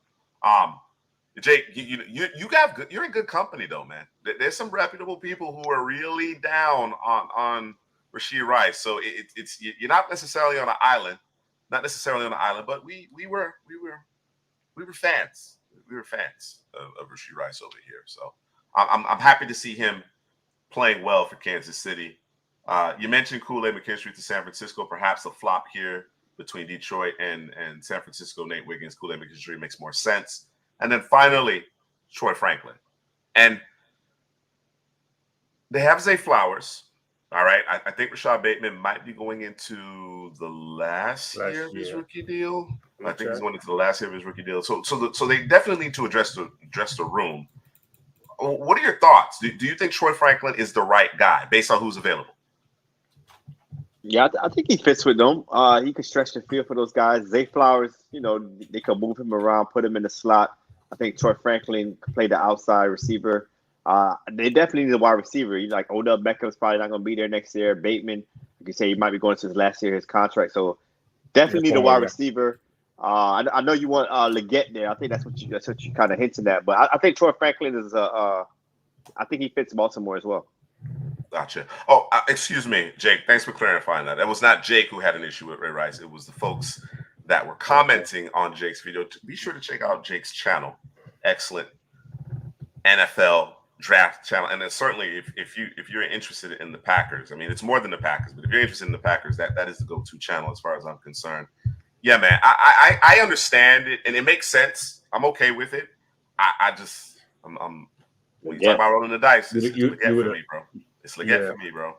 That's who I'm gonna. If I'm gonna be wrong on somebody in the receiver position, it's gonna be Leggett. It's gonna be Leggett for me. I'm not mad at it. Hey, man. It's not for some reason. I can tell you why. What is it? No, hold on. Before you tell him why, bro. Before you go there, bro. I need you to put context on it, or not context. I need you to let them know who is your college team, bro, because we can't necessarily. Come on, man. Put yourself in the big box so they can see. You can see it in the back. Bro. You can see it in the back. Hating on Benson. You was hating on Keon. You can see it in the back. Man. You know what I'm saying? Hating on all the state guys, bro. Come on, man. Right. Which state guy you like, man? You can see it in the back, bro. Which state guy I like? Yeah, coming out this year. Who's your favorite Florida State guy? Favorite Florida State guy coming out this year. That's probably Jared Verse. What are we doing? It's got to be Verse. Yeah, it's got to be Verse. Easy one. Yeah. It's got to be Verse. Yes, J2K. I'm in lockstep with you there. Keon Coleman. The reason why I think people are starting to sour on Keon Coleman, it's twofold, and one is within his control and one isn't. One reason isn't, right? So two things. One reason within his control, the other not so much. So I think he wasn't necessarily totally healthy at the end of the season. I think he dealt with some injuries. He missed a little time. Wasn't completely himself. But I think the other thing was there was a lot of feast or famine for Keon Coleman. And of course, I'll add the additional context. FSU was in control of most of their contests, right? There were times where they pulled their starters fairly early. You know what I mean? So you weren't necessarily to generate a ton of counting stats necessarily, right? But if you think about all the talking heads and everybody and everything we saw was Keon Coleman this, Keon Coleman that, and outside of Marvin Harrison Jr., Keon Coleman was the best thing since sliced bread, right? I never felt that way. Right, and I don't think any of us necessarily felt that way, right? We always had Malik Neighbors, Roma Dunze in one order or the other ahead of him with respect to that. But I thought the thing that he does best, it's two pronged. What he does after the catch and his ability to attack the football, right? To climb the ladder, I should say. If you are that guy, if you're supposed to be a jump ball savant, right, then that means you got to come down with some contested grabs. 80, 90%. Like you turn the 50-50 into 70-80, 80-20, 70-30. You understand what I'm saying? And the advanced statistics and the box score, it matched up because you obviously want to have the right context. You got to see the tape. You got to see how Travis is throwing the football to him. Absolutely. Contested catch situations. He only came down with the grab in about a third of those situations. All right. When you have smaller receivers, guys who aren't known for climbing the ladder, playing above the rim, beat you in that category, like significantly. I believe Roma Dunze had a 70% catch rate in those circumstances. Yeah. It does not add up. And because he is not a natural separator, we talked about that. What's the most important thing for receivers at the next level? It's their ability to separate. Because you are not a natural separator, then you're going to have to win in those contested situations more consistently. And he did not. Right? And when faced with bigger defensive backs in particular, he disappeared. A lot of his production came in a handful of games.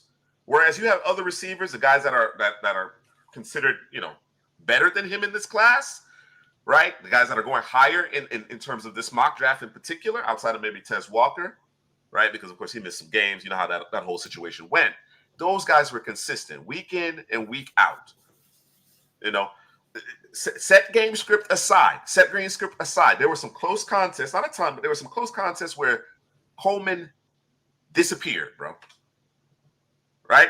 And I'm going to call it how I see it. Dane Brugler was the first one to really kind of, mention, hey, got this kid from Michigan State transferring to FSU. He's going to turn some heads, right? Because of the body type, because of that athletic ability, because of what he can do in the red zone. You understand what I'm saying? Bro, I maintain Jaden Reed was a better receiver at Michigan State than Keon Coleman. I maintain that. Yeah, I agree. I agree, Jaden Reed over Keon. So again, a bigger receiver, right? A guy that supposedly plays above the rim, and you saw the one-handed grab against Virginia. You saw the splash plays, bro. Saw what he did after the catch, right? He's a playmaker. I like him in the red zone. But to sum it all up, this is where I come out on it. I am not convinced that Keon Coleman is going to be a lead dog in the receiver room. I think he's a receiver too. I think he's an excellent red zone threat, big body red zone threat, but he's more of a receiver too. He's a complementary piece in the passing game. He's a second or third option in the passing game, not the first, because he's not a natural separator and he does not win consistently enough in contested situations. That's the reason why I have him just outside of the first round. I got him early day too. I think there's some spots, and I even think there are a couple of teams, specific teams, that if he landed to them later in the first, i.e. the Bengals, compliment Jamar Chase, makes a lot of sense.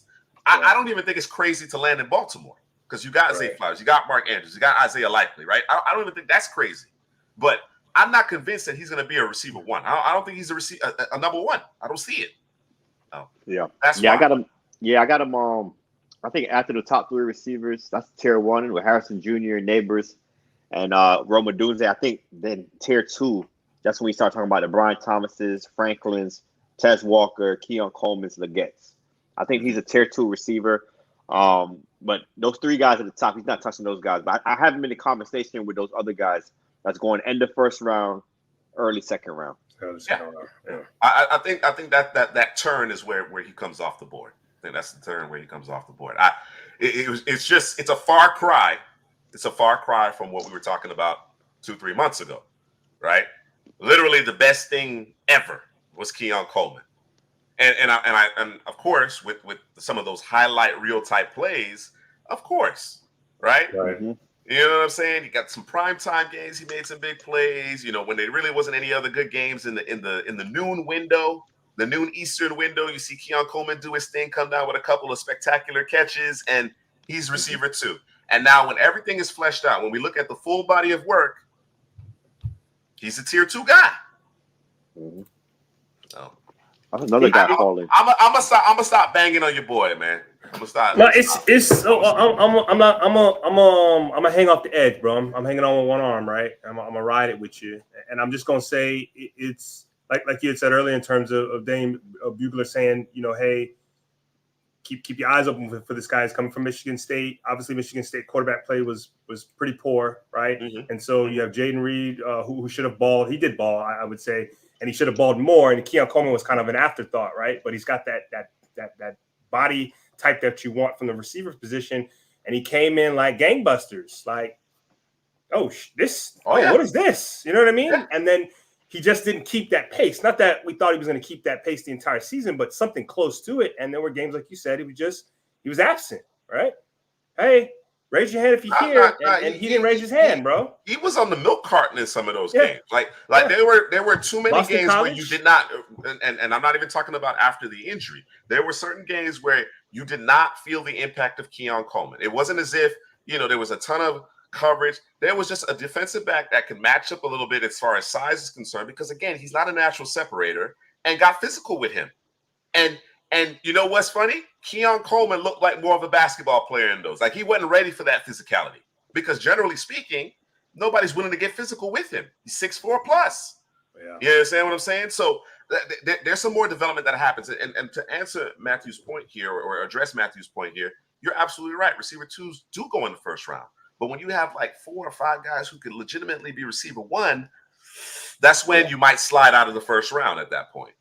And then, You know you what I'm saying? have the tier that you Headley was talking about, right?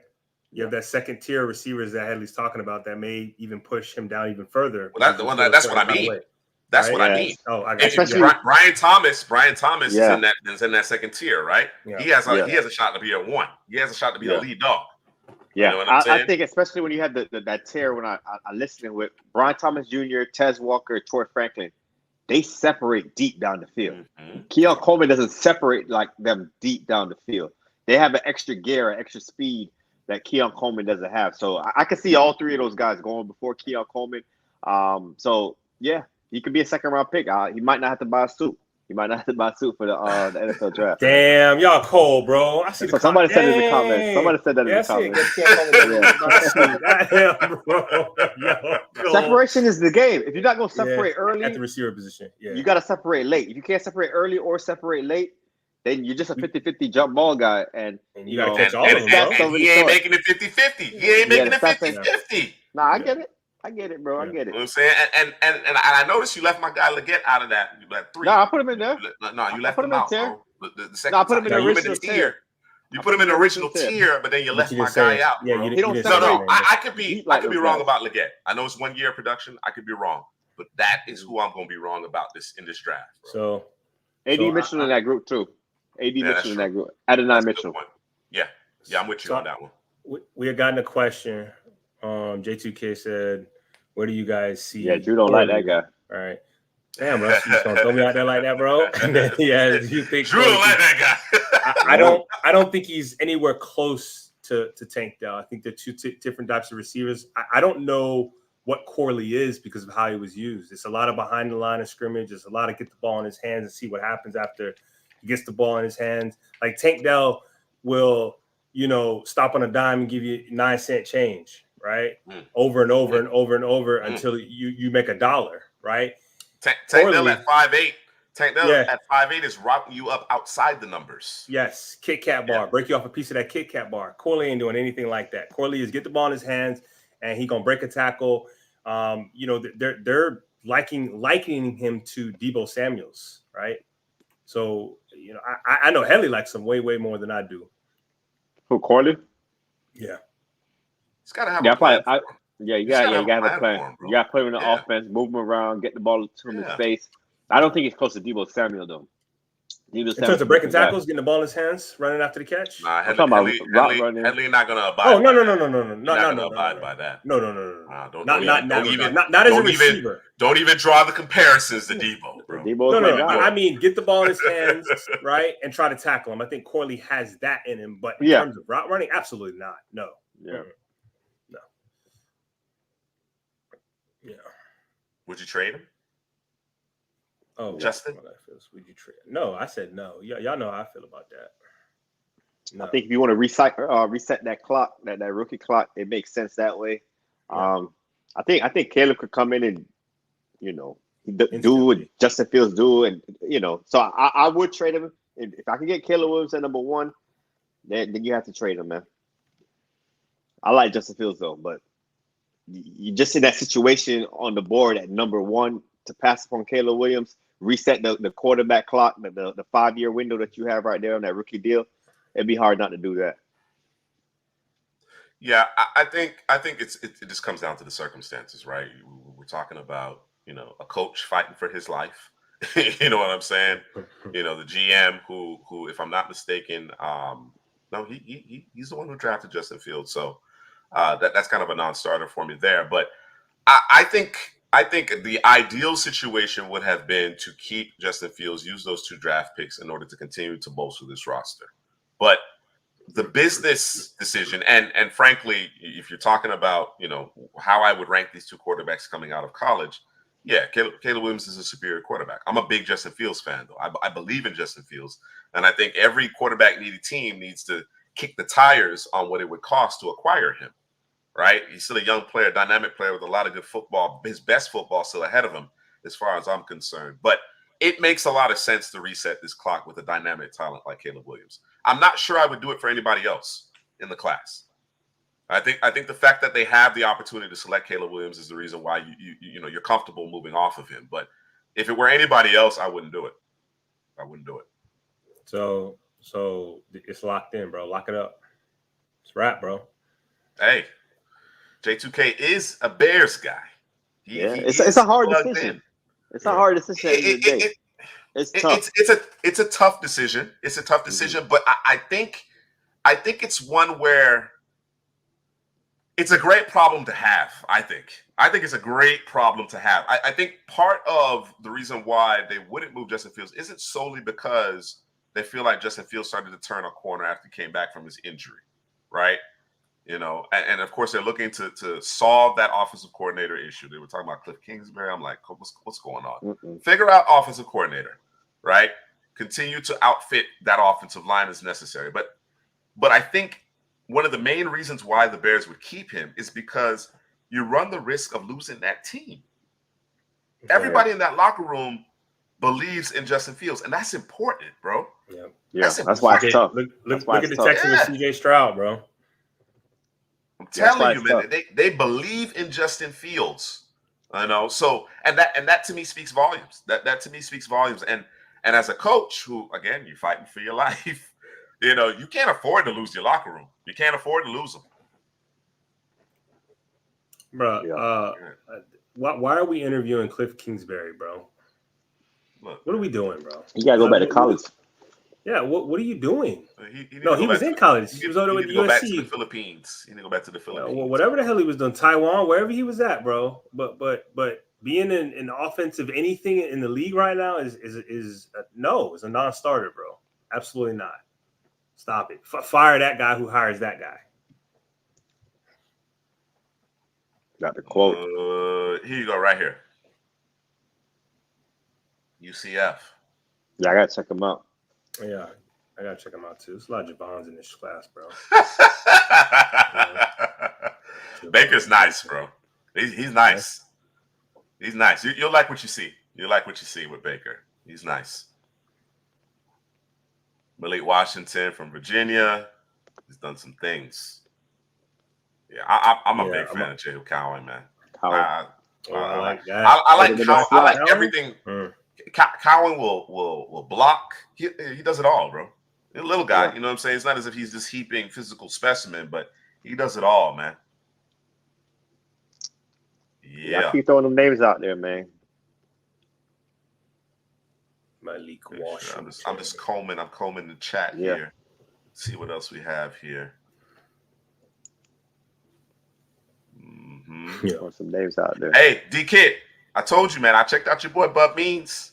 He's an interesting late round pick. He's an interesting guy. He is. I can see him making a 53. Yes, sir. All right. I think that's going to do it, gents. I think that's going to do it.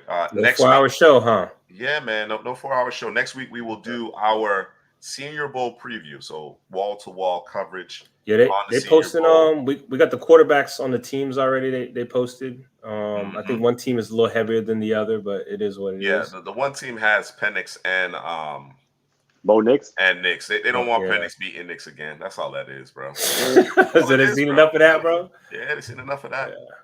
I think seen enough of that. I think Pratt's on the other. Pratt and Sam Hart is on that. The Bo Nix Penix one too, which is crazy. Sam Hartman. Appreciate you, Matthew. Hartman, yeah. See you next week. Drew, we need that Ricky Pearsall breakdown. We need it. Bro, he's got the speed, you know. He's got strong hands. It says need a full video, dedicated video for it, bro. Yo, Drew, if he wasn't a Gator, bro, I would trust you, bro. After that Puka call last year, I'm like, yo, I'll trust you receiver takes. But because he's a Gator, bro, I can't. Hey, listen, this is what I'm gonna say. Listen, it wasn't just the Puka call, bro. Before that, bro, it was the Justin Jefferson, bro. It was the Justin Jefferson before that, bro. Listen, you know what I'm saying? So I'm gonna say this: if he wasn't a Gator, Pearsall, I'm telling you right now, he's going to surprise a lot of people because I like we say about the Miami players, a lot of meat is left on the bone. There is you know how they have the examples of eating chicken wings, right? And they got the different ones, and you got the ones where it took one bite and that was it. That's Pearsall right now, bro. It's so much meat left on the bone between. I think he came from Arizona or Arizona State, one of them, and Florida, man. I thought Florida was gonna open it up for him, and it didn't. Kind of put him in a box. Because you got Graham Mertz, bro. I mean, you got Graham Mertz, bro. You ain't gonna open it for Graham Mertz, but come on, man. Listen, Mr. C. Prasky, I fully expected, based on the way this mock draft was flowing, that Trice would land with Buffalo, but they went Johnny Newton instead, or DJ. No, I'm pretty sure Trice left a bad taste in his mouth with the game he played with the championship game. Yeah, I'm pretty sure. Yeah. All right. Well, like I said, we will be previewing the Senior Bowl next week. We'll see how we do on time. If time permits, we'll work in a mock draft, but we really want to place an emphasis on the Senior Bowl, the preview, really get the storylines, get the intrigue, get the primer in place so that you're prepared for the coverage that we'll be preparing and providing over the course of Senior Bowl week, live on location in Mobile. So for Headley, Drew, this is Juice. We will see you next week.